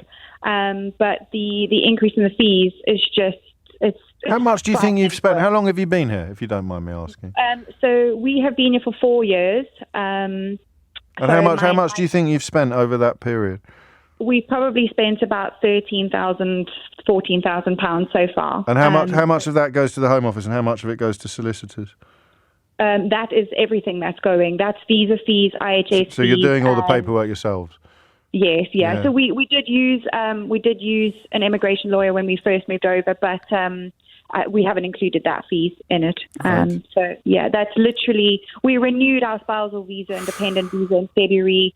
I'm losing track of my years. Last year, I think. Yeah. And it was just under £10,000 to renew. So yeah. Because there's 2 children. There's 2 children, so yeah, we have. So you pay 3 separate visas, 3 spousal visas. Yeah. Even though your husband's here. Are you working? Do you mind me asking? Do you work? I am. Yeah, my husband is a physio working in the NHS, and I am an occupational therapist. I work within education. Do you have to pay the NHS surcharge yourself? I do. Yes. How do you greet the news that it's going up by 66%, Shanae? It's quite concerning. It's concerning. Like we understand, we're not expecting to come over for free, but like we're saying, my husband's British. Yeah. His dad's British, Yeah. So it's we understand we're not expecting to come over for free, but well, I don't see why you shouldn't. If there's paperwork that needs to be done, you meet the cost of the paperwork, but this is clearly designed to create big profits that can then be pushed in other directions, and you have to pay. Your husband works in the NHS, but you have to pay an annual fee for you and your children in order to access the NHS. Yeah, and then obviously there's costs of indefinite leave to remain, which obviously people would want to do after. Well, you have to do that anyway after the 5 years, which is an additional cost, and that fee is also going up. So over the last few months, we've been budgeting towards that, and now it's like, oh, okay, there we go, massive increase on that too. So yeah, it's concerning and it's worrying, and the money that we could be putting into settling into the UK, further contributing to the economy by buying a home or whatever it might be, that money is going to literally just being in the country, the right to be here. And my husband has that right, but it's all the additional fees, it's all the other things that also add up, which. No, it's mad, and they've come along. They've come along yesterday and said, "Oh, I know where we'll get this money. We'll get it from families like yours. Yeah. We'll get it from people like Andre and Buddy and you." And I don't understand it. Is it part of the? If the word has been devalued, and the word migrant, and then alongside devaluing the word, we dehumanise the people, and so. When they sit around the cabinet table talking about it, they're thinking of you as being, I don't know, less than or something. I don't know where it comes from, these sort of ideas. Yeah. I know my husband, he came home yesterday and he was just like, I cannot believe it. He was just fuming. He was like, I'm British. What is going on? And I've just come home from work in the NHS. Yes. Yes, working really hard. And it's me that they're rinsing. I mean, I can't keep apologising, but I do. It is just not the country that we thought we lived in, and hasn't been for some time. But we have to all believe that it will be again. Thank you, Shanae. I'm so sorry for what you're going through. I mean, that's the point, isn't it? I said to you, I wonder whether this one's going to be like Scottish doctors. I wonder whether it's going to be a really significant, crucial and important part of the conversation that is just simply being ignored by Westminster and client journalists. Great idea, yeah. I think it's going to hurt those foreigners. Yeah, those foreigners like the ones in the RAF and the NHS and the hospitality sector, employers, entrepreneurs. Man, this one's really got me more than a lot of the conversations we've had lately, probably because I really wasn't expecting it. And to think I spent 5 minutes at the top of the hour suggesting that people might not ring in shows that after all these years, I still know nothing. Jules is in Battersea. Jules, what would you like to say? Hi, James. Hello. This one really grates at me. We're Australian. We've lived here now for maybe about 13 years. My husband first moved across for work. Okay. And so initially, the company it paid for fees and things like that originally. But then when our children started at school here, we then decided to stay here because they had all their friends here and everything else. So everything we pay now, we pay 4 times because there's myself, my husband, and 2 kids. Yes. So we've had 10 years of that. After 10 years of that, you have indefinite leave to remain, which is another 2,500 per person, so another 10,000. On top of that, after that year, you have citizenship, which is another 1,300 per person, so that's another 7,000. Yeah. Our children are treated as overseas students, so our university fees are almost triple what they'd be for somebody else, even though the kids have been here the whole time. You pay your NHS. Yeah. On top of that, we've never used the NHS, not once, not any of us. We have private health cover. But you still have to pay the NHS surcharge. We still have to pay the NHS. Right. The only time we have ever used NHS was for our vaccines. Yes. But I was a vaccine guinea pig, so I hope that the fact that I kind of gave back to the country there, we would get a vaccine for that. Yeah.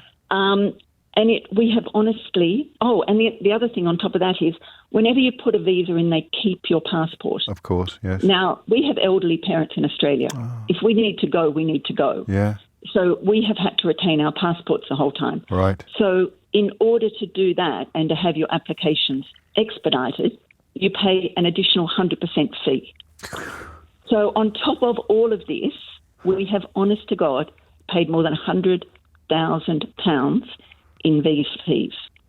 My son, when he was at university, a compulsory part of his degree was a year studying overseas because he studied Chinese and finance.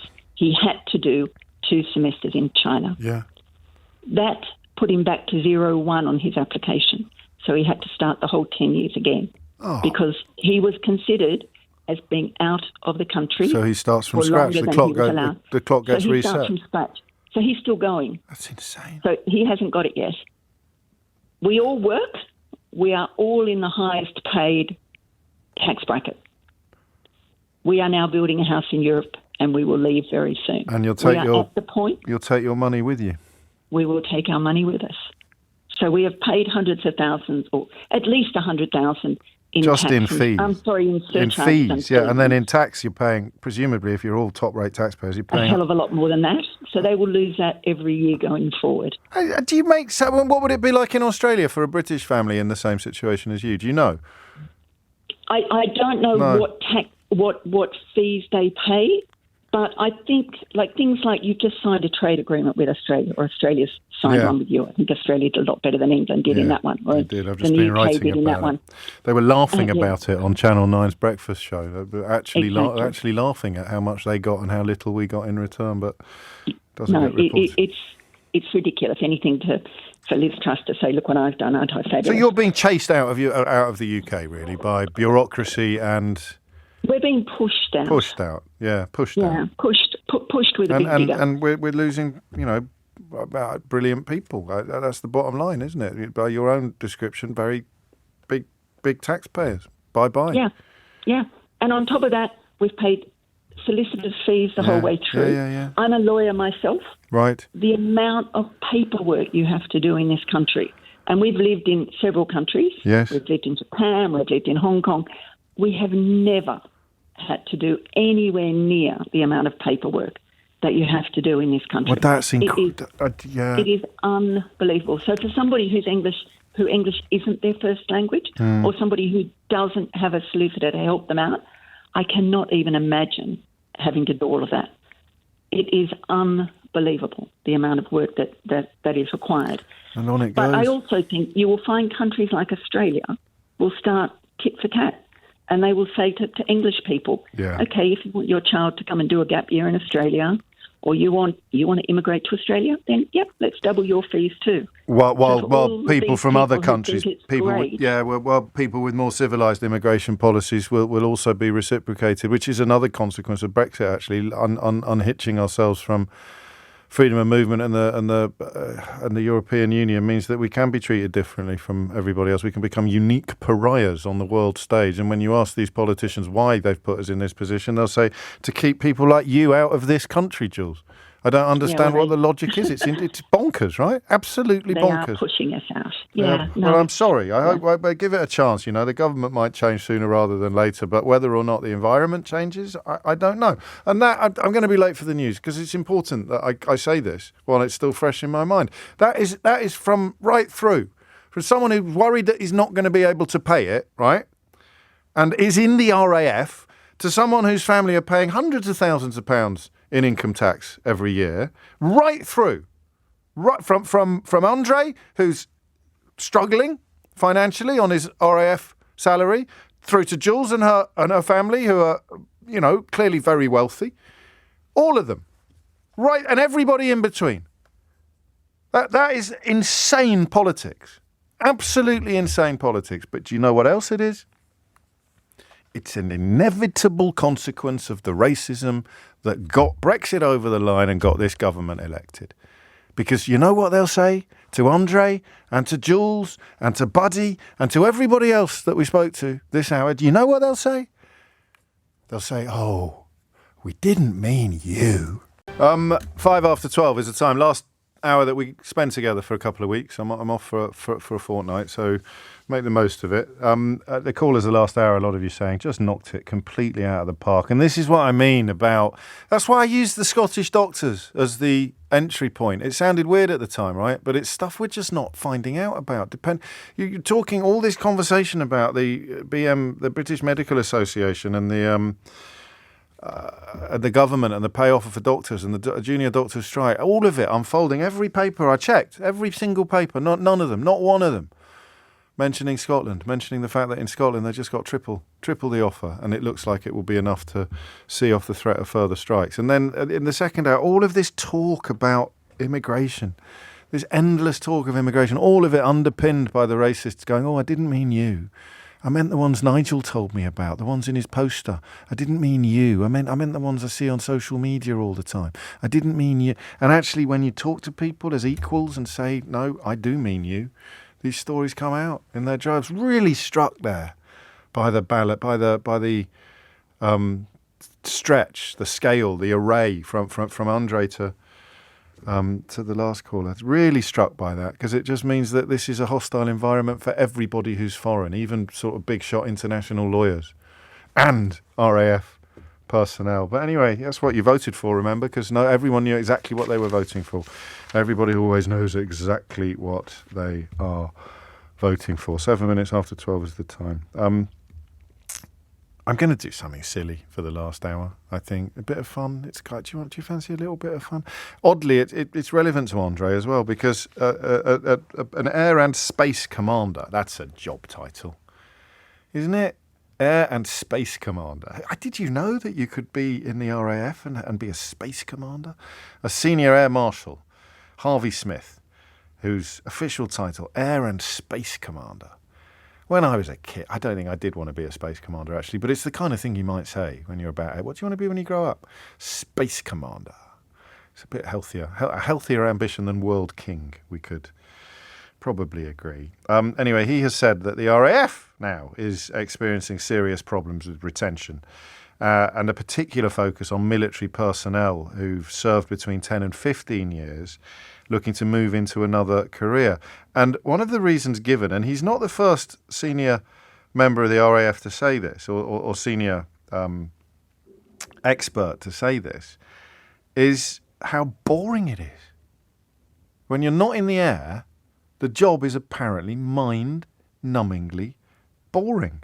Professor Justin, I nearly misread this. No offence to Professor Bronk, but I briefly thought his name was Bonk.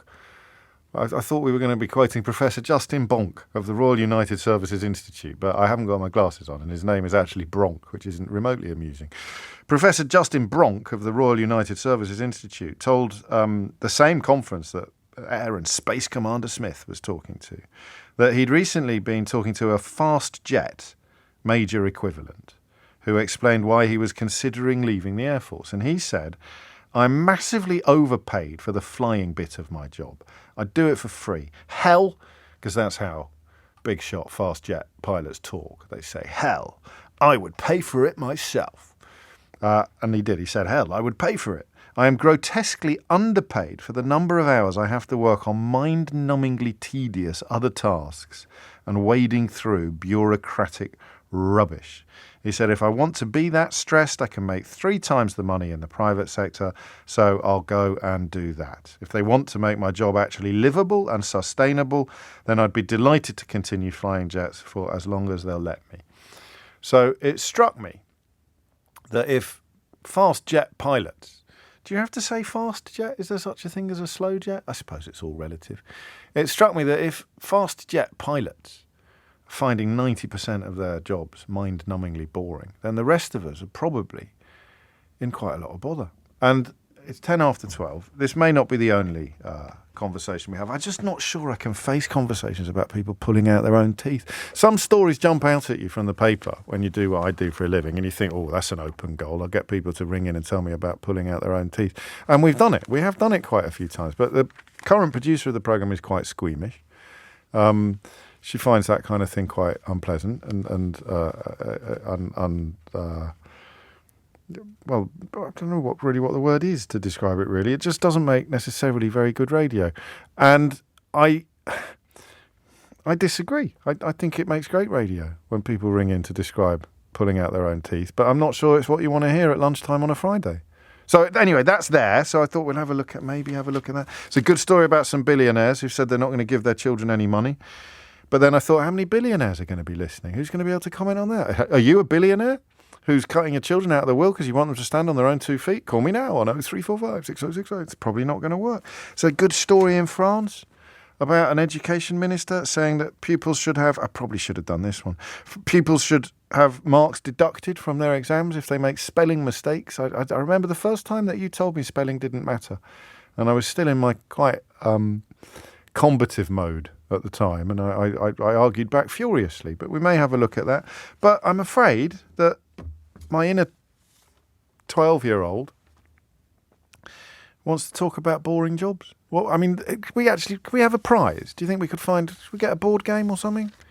We'd do a vote on it. I mean, the job, you're probably not doing it now because you'd be too torturous to ring in and tell us.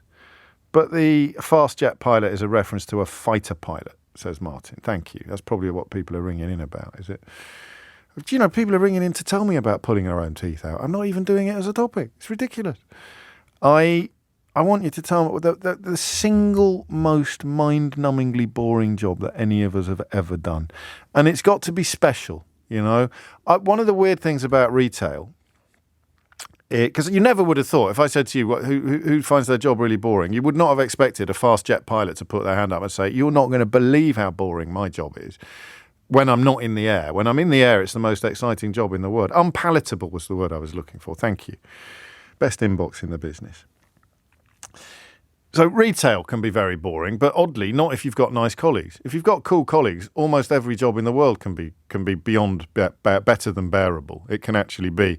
Who was it? Was it you that was talking about toothpaste tubes? So was it? Someone had a job putting the lids on toothpaste tubes on a production line before someone invented a machine to do it. That was Charlie and the Chocolate Factory's dad's job, wasn't it? I think someone's made that up. Someone's yanking my chain on that. But that kind of thing. I need to check with a colleague. Was it? Can you just distract?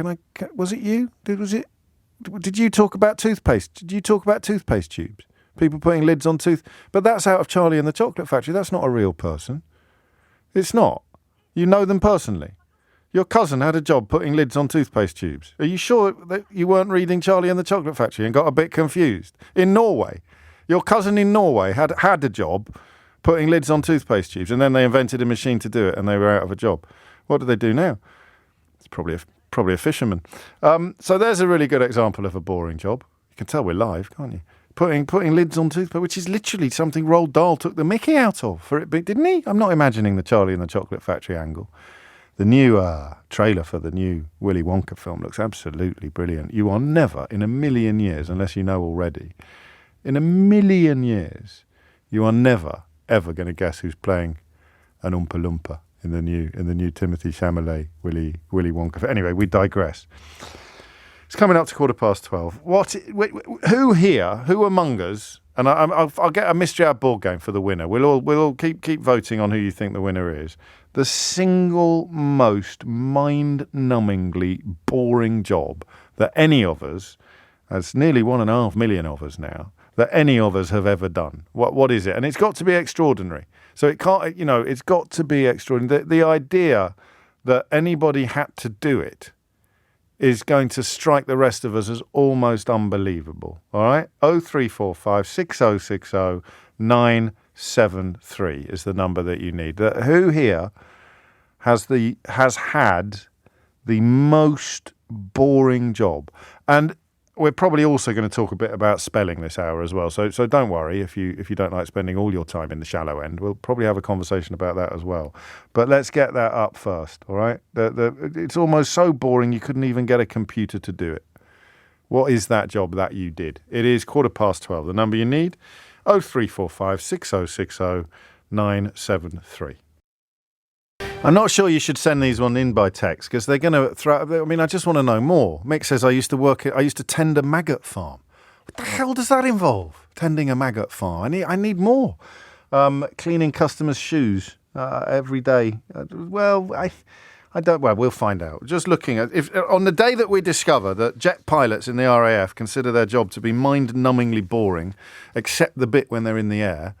Who has done the most mind-numbingly boring job out of all of us? Gary's in Cardiff to kick things off. Gary, what have you got?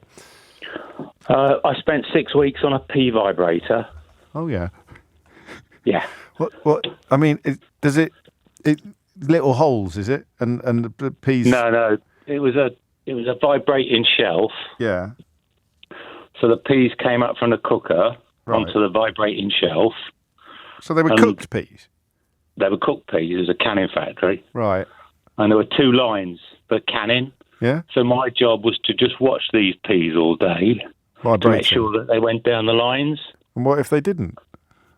Well, if they didn't, I had to go off the end. Yeah. And they'd go into a vat, and then I'd have to take them round to the... So they bounced off the... Sorry? But they bounced off the belt, the shelf. Why did it have to vibrate? The belt vibrated, so they moved along, and they just went down the 2 lines. But why didn't they just put it at a slant? Well, they could have put it up. Well, I don't know. I never even thought about that. But you were there for 6 weeks. What were you thinking about? Well, I was playing pea cricket, you see. You invented a game. This is always the thing about boring jobs. It's always cricket for some reason. I'll get to the details of pea cricket in a minute, but I haven't actually got the mental image of the vibrating peas yet. So presumably they couldn't... I'll tell you why it wasn't on a slope, Gary. Why? Because they wouldn't have been able to... It would have gone too quickly. Probably, yeah. So the tins... the tins are rotating, are they? Are the tins on a big belt below? No. What? There's a cooker. Yeah.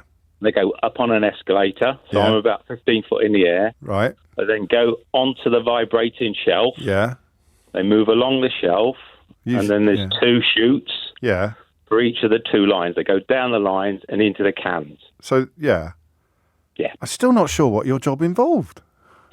Just watching them, and if for some reason one of the lines went down... But how would a line go down? How would a line go down, though? Well, it jams. Say the can's going through and there was a bad can and jammed the line. Okay, I get it now. Do you want to know about pea cricket? Yeah, of course I do. What do I mean? Okay, so under the vent, under the vibrating shelf, was a drainage channel. Right. And the drainage covers had holes in them. Yeah. So I was 15 feet up and I dropped a pea. Yeah. If it went straight in the hole, it was a wicket. That's nice. If it bounced and stayed on the drainage cover, it was a run. Like it. And if it bounced off, it was a 4. Well, I thought you said this job was boring. Well, I played cricket all. I think I've worked out why it was a vibrating shelf. Yes. Oh no, I haven't. I was going to say to dry the peas. But then they go into there's liquid in the can anyway. It just made sure the peas were moving all the time. Yeah, which brings us back to the slant. I like that. How long did you last? 6 weeks.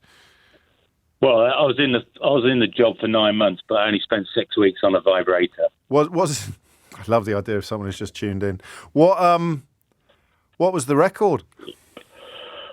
Oh, crikey, what? For pea cricket? No, for the vibrator. What do you mean, what was the record? Well, did most people follow you down the sort of 6-week route, or did some people develop a bit more of a taste for it? 6 weeks was the pea season. Once the pea season was over, you went on to other... So you did a full season? You did a full season? I did a full season, yeah. Right. I've still got the scars. 21 after 12 is the time.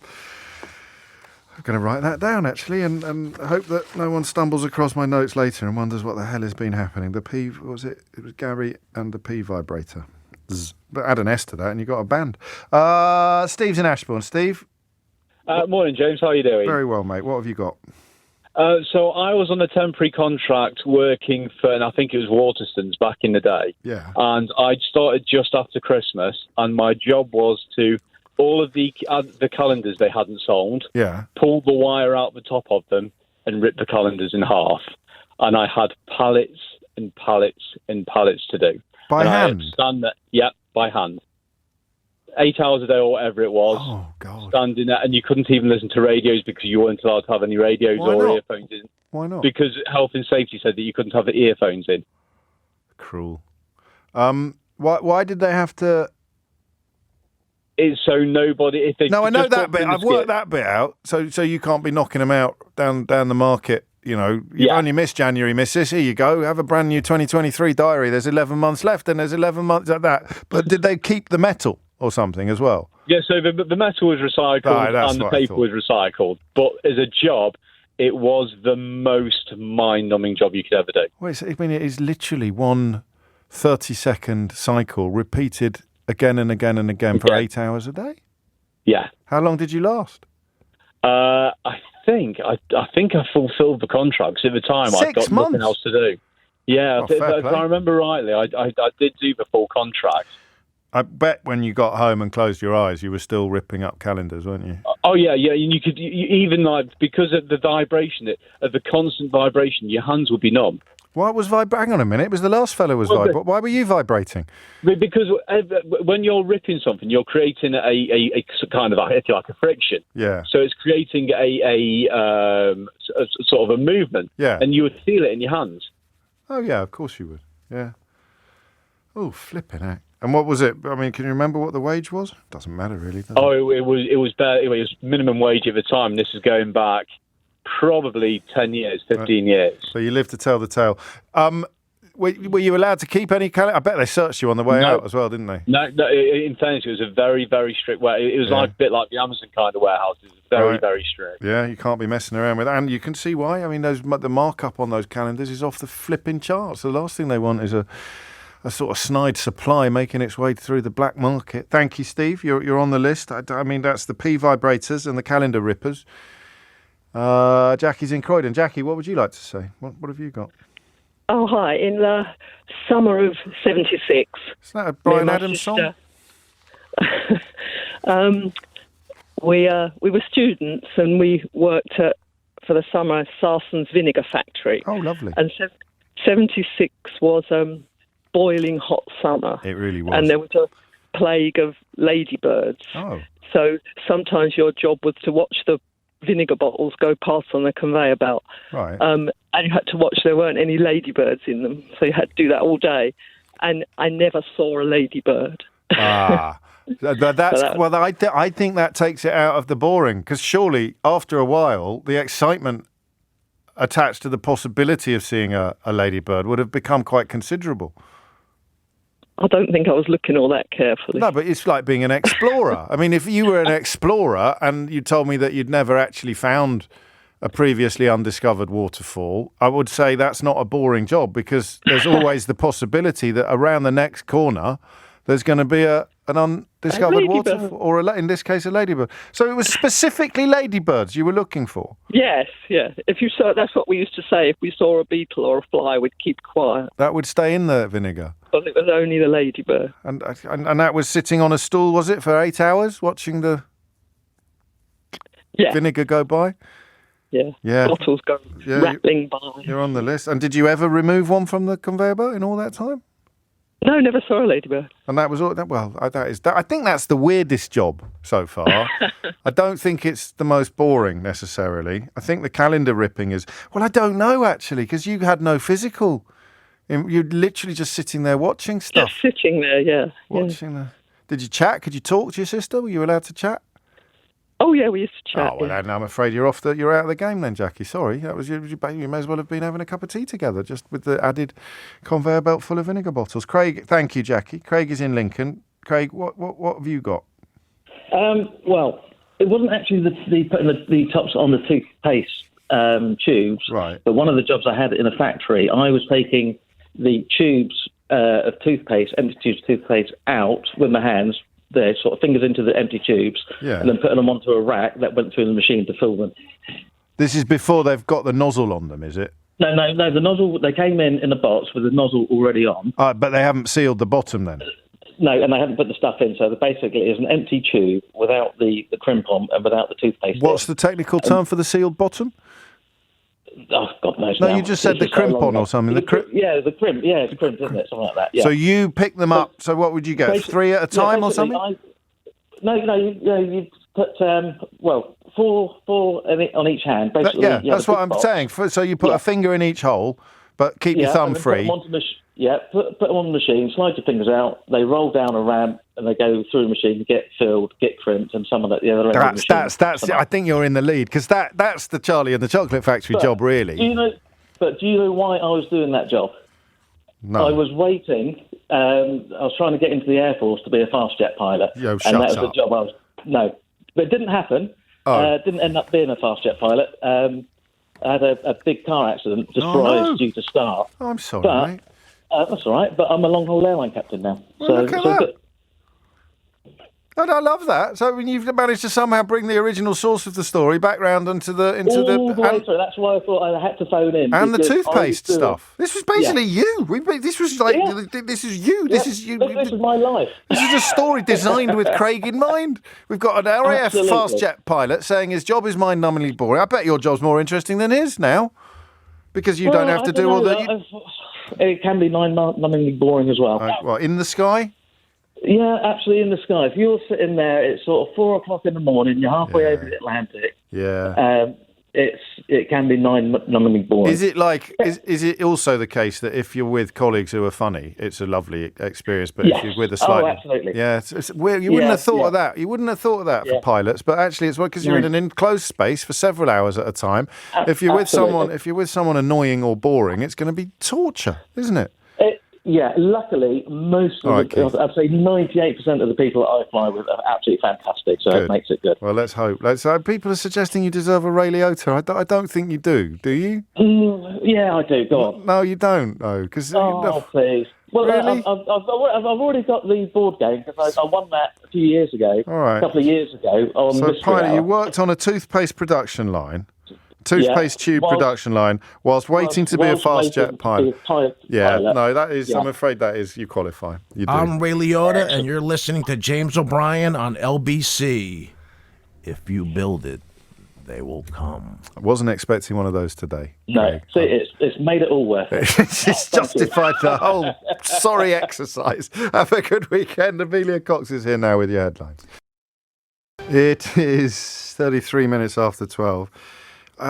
It's a tough one, really. I mean, Craig's job is very boring, but he's already got a Ray Liotta, and he's already got a board game, so he doesn't need that. I think Steve ripping up the calendars, but I forgot to ask him if he was allowed to talk to the other calendar rippers. I think that's quite relevant, isn't it? If you're allowed to talk to the other calendar rippers and you're working with cool people, then the most boring job in the world is quite fun, because you just have a bit of a laugh together, which puts Gary in the lead, really, because he was 15 foot in the air when he was working on the P vibrator, so it's unlikely he would have much banter with anybody. But then he introduced P cricket to proceedings, which kept him... It's a tough one. Anyway, there's plenty of time left, and also we've got a special Dorries watch today. Another one. We had a special Dorries watch yesterday.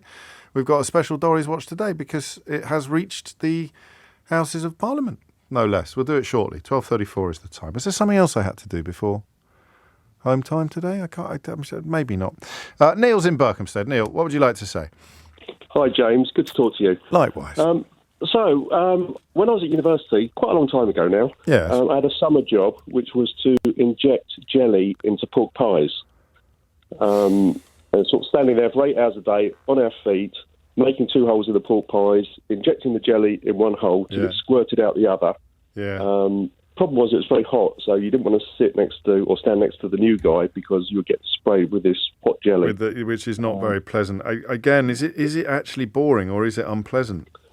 It's both, probably. Yeah, but for me, and this is obviously a very personal perspective, the unpleasantness mitigates the boredom somehow. Because, we got weirdest job, nastiest job, and then most boring job. And yours isn't boring because you were having an emotional reaction to the unpleasantness of it. Whereas to be truly boring, the job has to leave you almost numb. Do you see what I mean? Yeah, I guess there were moments of enjoyment where you would have like a bit of a gunfight with the hot jelly and spray and moments of whatever the opposite of enjoyment is when someone would get gunk on you and it was gross. What's it made of, the jelly? I've got no idea, but it reminded us a bit of napalm because it stuck to your skin and burned. Hot, yes, I can see why. So, it's probably put you off pork pies as well. Nothing would put me off a pork pie, Neil. I think this might. Well, I think guarantee. This job might. Well, you're on the list, but I don't know that you're mounting much of a challenge to the P vibrator on that one because of the unpleasantness of it. God, there's some jobs out there. I presume there's machines now to do almost all of these jobs.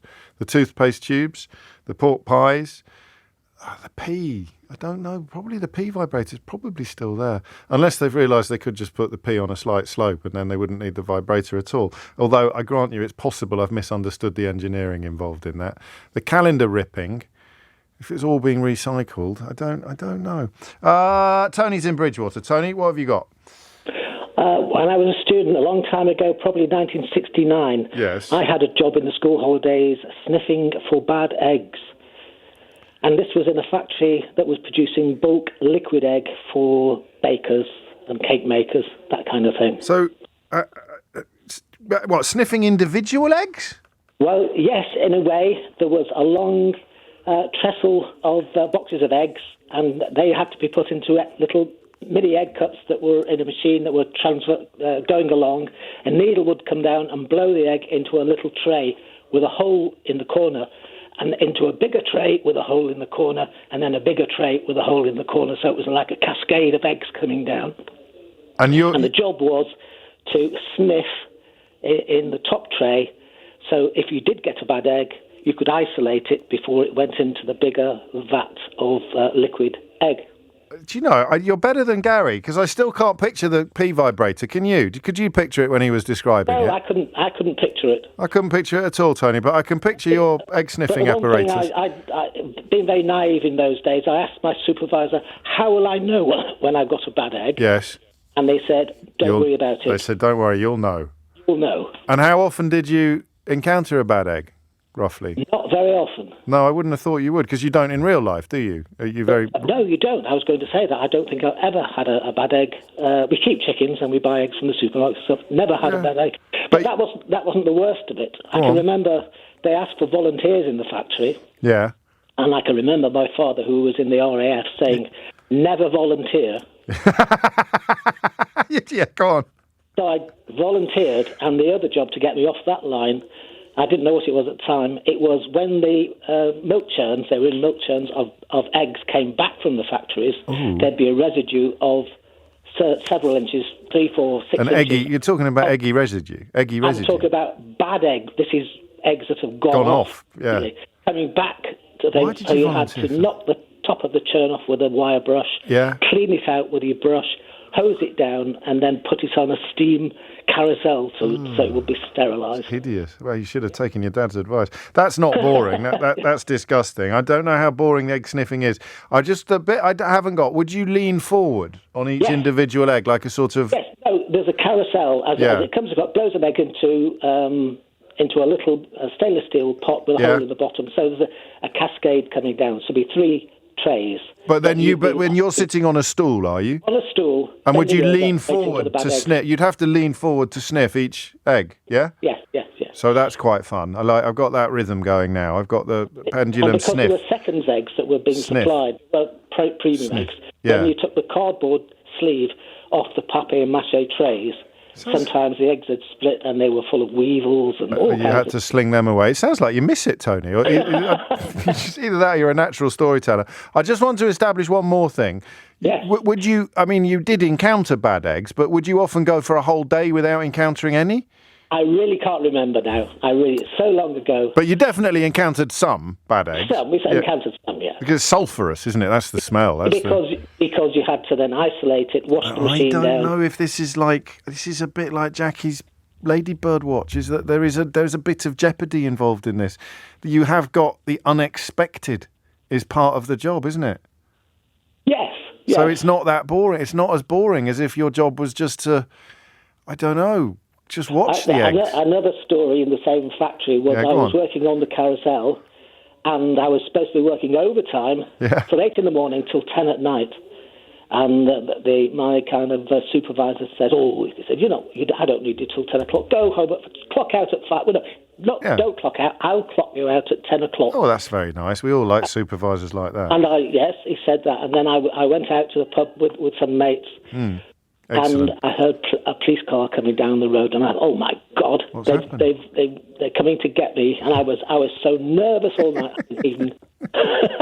I didn't even enjoy it. Put you off your pint. Tony, lovely stuff. I think as with Jackie and the, egg sniffing. I just think the possibility that you're about to encounter a bad egg puts it in a slightly more exciting category than just sitting there waiting for something to go wrong like the pee vibrator. But I don't know. I tell you, it's just a small world. My friend Jen texted me. I only just noticed. Said I went to university with a bloke whose job it was to inject the jelly into pork pies. And we just had someone on the show saying injecting it. I didn't think that's quite boring. But again, it's. And Steve's been back in touch, Steve the calendar ripper, as he's never previously been referred to before, to say he worked alone. In fact, it looked quite plaintive on the screen. Steve here, the calendar ripper. I worked alone. It's almost a poem. What time is it? Morris is in Hoxton. Morris, what happened to you? What happened to me was when I was about 17, 18, I worked in film processing, developing a negative film for movies and that kind of thing. But the trailer, do you remember Pearl and Dean? Da-da, da-da, Papa. It's Papa, not Dada. It's Papa. Oh, it's Papa. Yes. But at the same time, it's still there. It's still there. They played it before the Indiana Jones film the other night for some reason. But, that I've not seen yet. Yeah, but good. I still have almost nightmares about doing that because we had to pick out about 1 in 20 reels that were 2,000 foot long and watch them. One after the other. Well, all the same, Papa. Yeah, all the same. Just just pulling odd ones out. What were you looking for? What were you looking for? Any damage to the film before it was shown, so you wouldn't see like a bubble and that kind of thing. No, but what was on the film? Were you watching the whole film? Yeah, but all it was the Pearl and Dean trailer. What, again and again and again and again? Again and again and again. So and again. How many individual trailers would there be on one reel? Oh, God knows. Well, you must know. You did it for years. Yeah, I did it. You're right. I did it for years, but it became that mind-numbingly boring. So all you did all day was watch Pearl and Dean trailers all day long, every day? No, not all day. I worked alternate shifts, days, nights, afternoons, that kind of thing. But every shift was the same job? No. Oh, thank goodness. But when it was just... So that was the short straw. The short straw was the Pearl and Dean shift. So the rest of the time you might be actually watching the movie.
No. You very rarely get to see a movie. I'm very confused. Like back in those days, it was like 16mm and 35mm film. Right.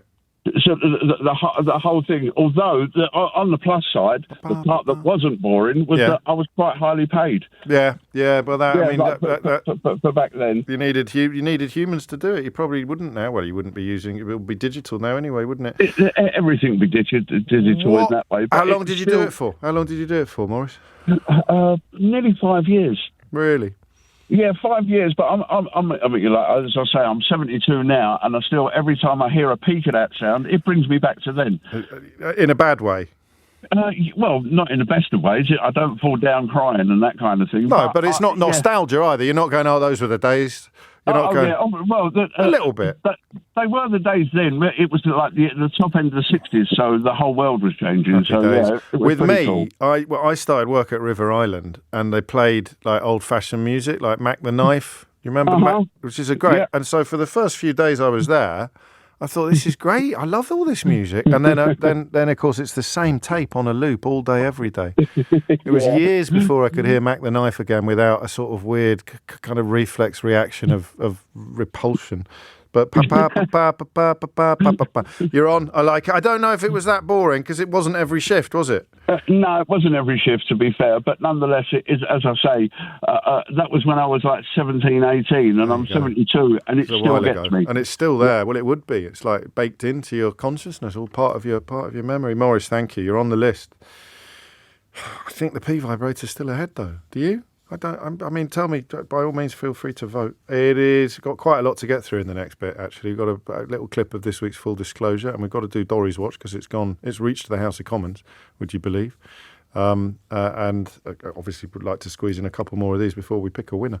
Just looking at my switchboard, we could comfortably do this all week. We could just sit here for the next several weeks. But at some point, that would become really boring, which is kind of meta when you think about it.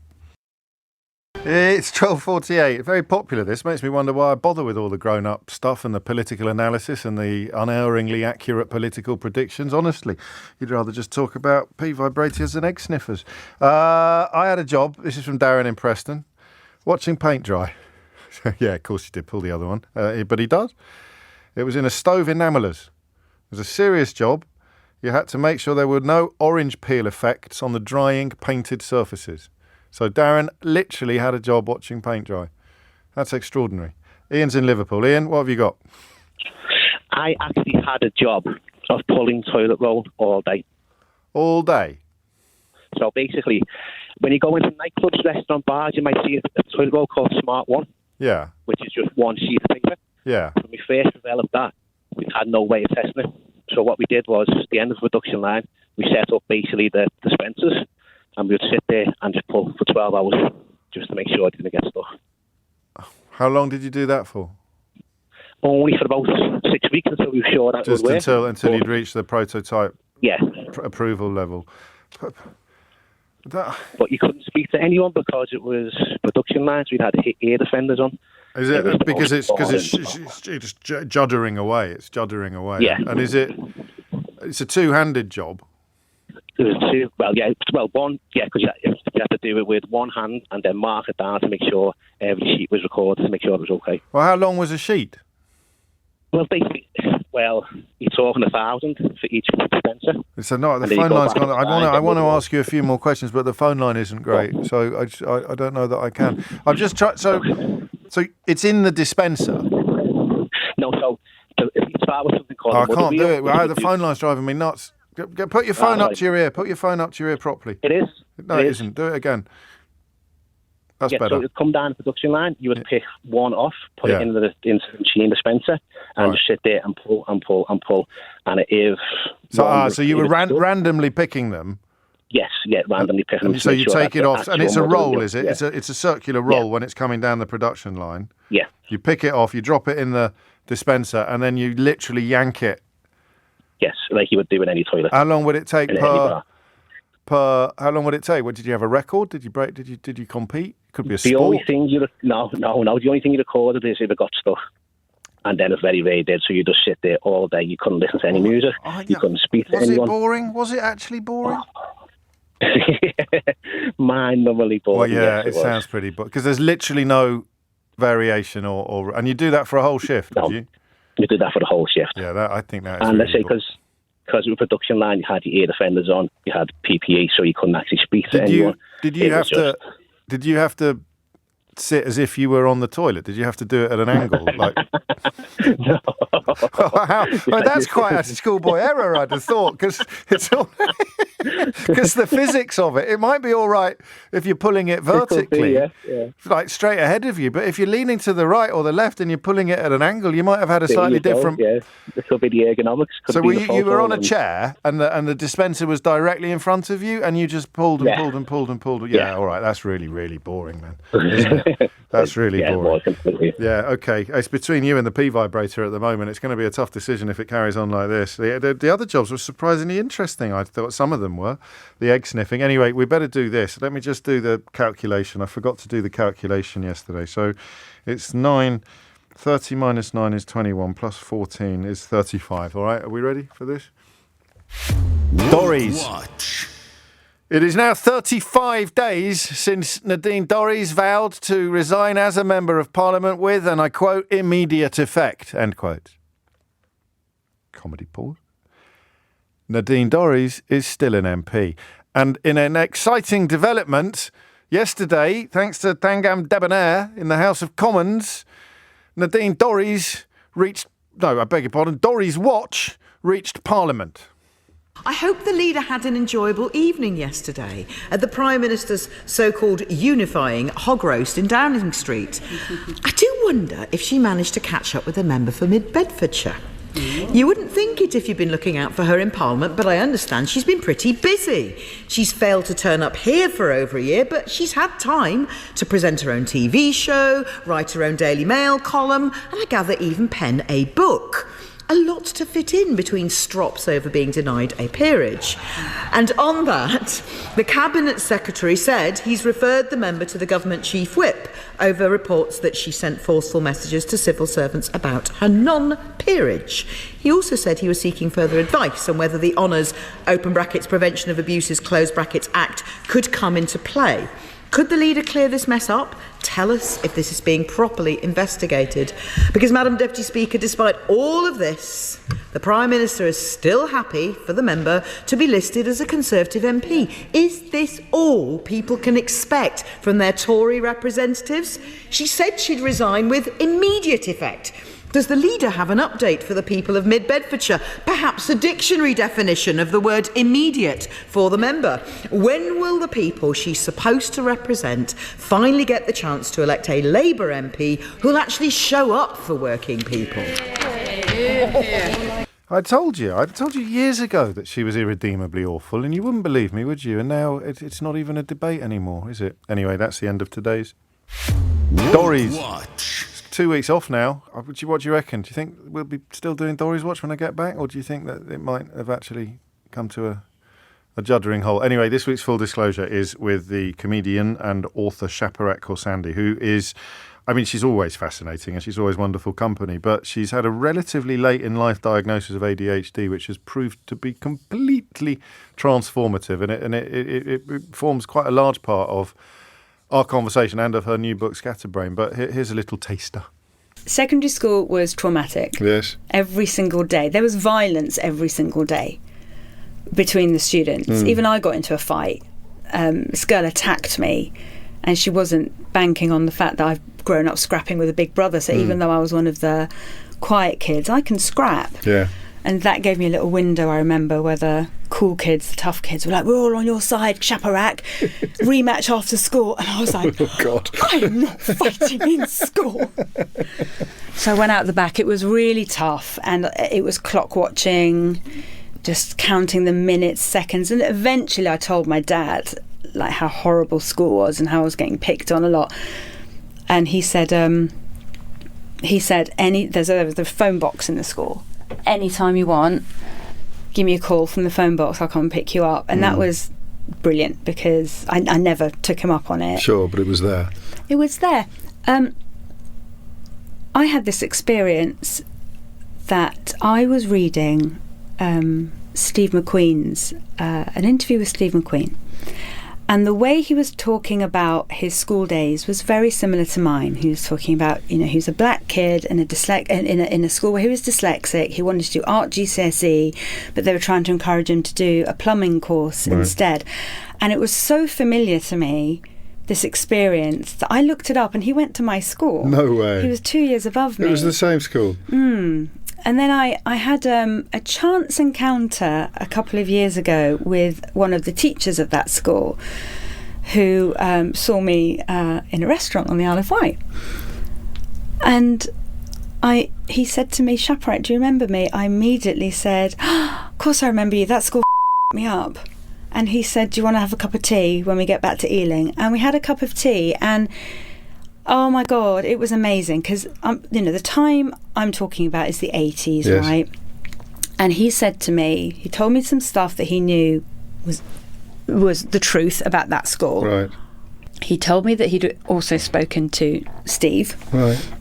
And he said, "I want you to know that your failure at school wasn't because your parents are foreign. It wasn't because you have ADHD. It was because we failed you. Wow. We let you slip through the net, and that was our loss." My God, that just meant the world to me. It meant the world to me, because I'd carried so much bitterness and anger at my school life, because I should have done better than 4 GCSEs. Yeah. It was a real shame that I wasn't achieving, because I wasn't a naughty kid. I wasn't I wanted to be. I was a nerd without portfolio. That's one of the chapters in my book. I wanted to be one of the nerds. And both my children are geeks. They're both massive nerds and geeks, and that's celebrated these days. And I was too, but I wasn't seen. I was just always in perpetual fear of being found out that I haven't done my homework, and which you never did. I couldn't do. I still can't do homework. I can't prepare. I'm better, but I found it very difficult, and that was really, really difficult. And then I ended up getting an A for my English A level, and that was my sort of proof. I left school and went to Richmond College to do that, and getting out of that environment was really important. Did you have a happier time there, or were you? Oh yeah, I had a much better time there. Yeah, because at secondary, sixth form college, you're treated more as a grown up, and I wasn't with the same people. Crucially, that I was really terrified of.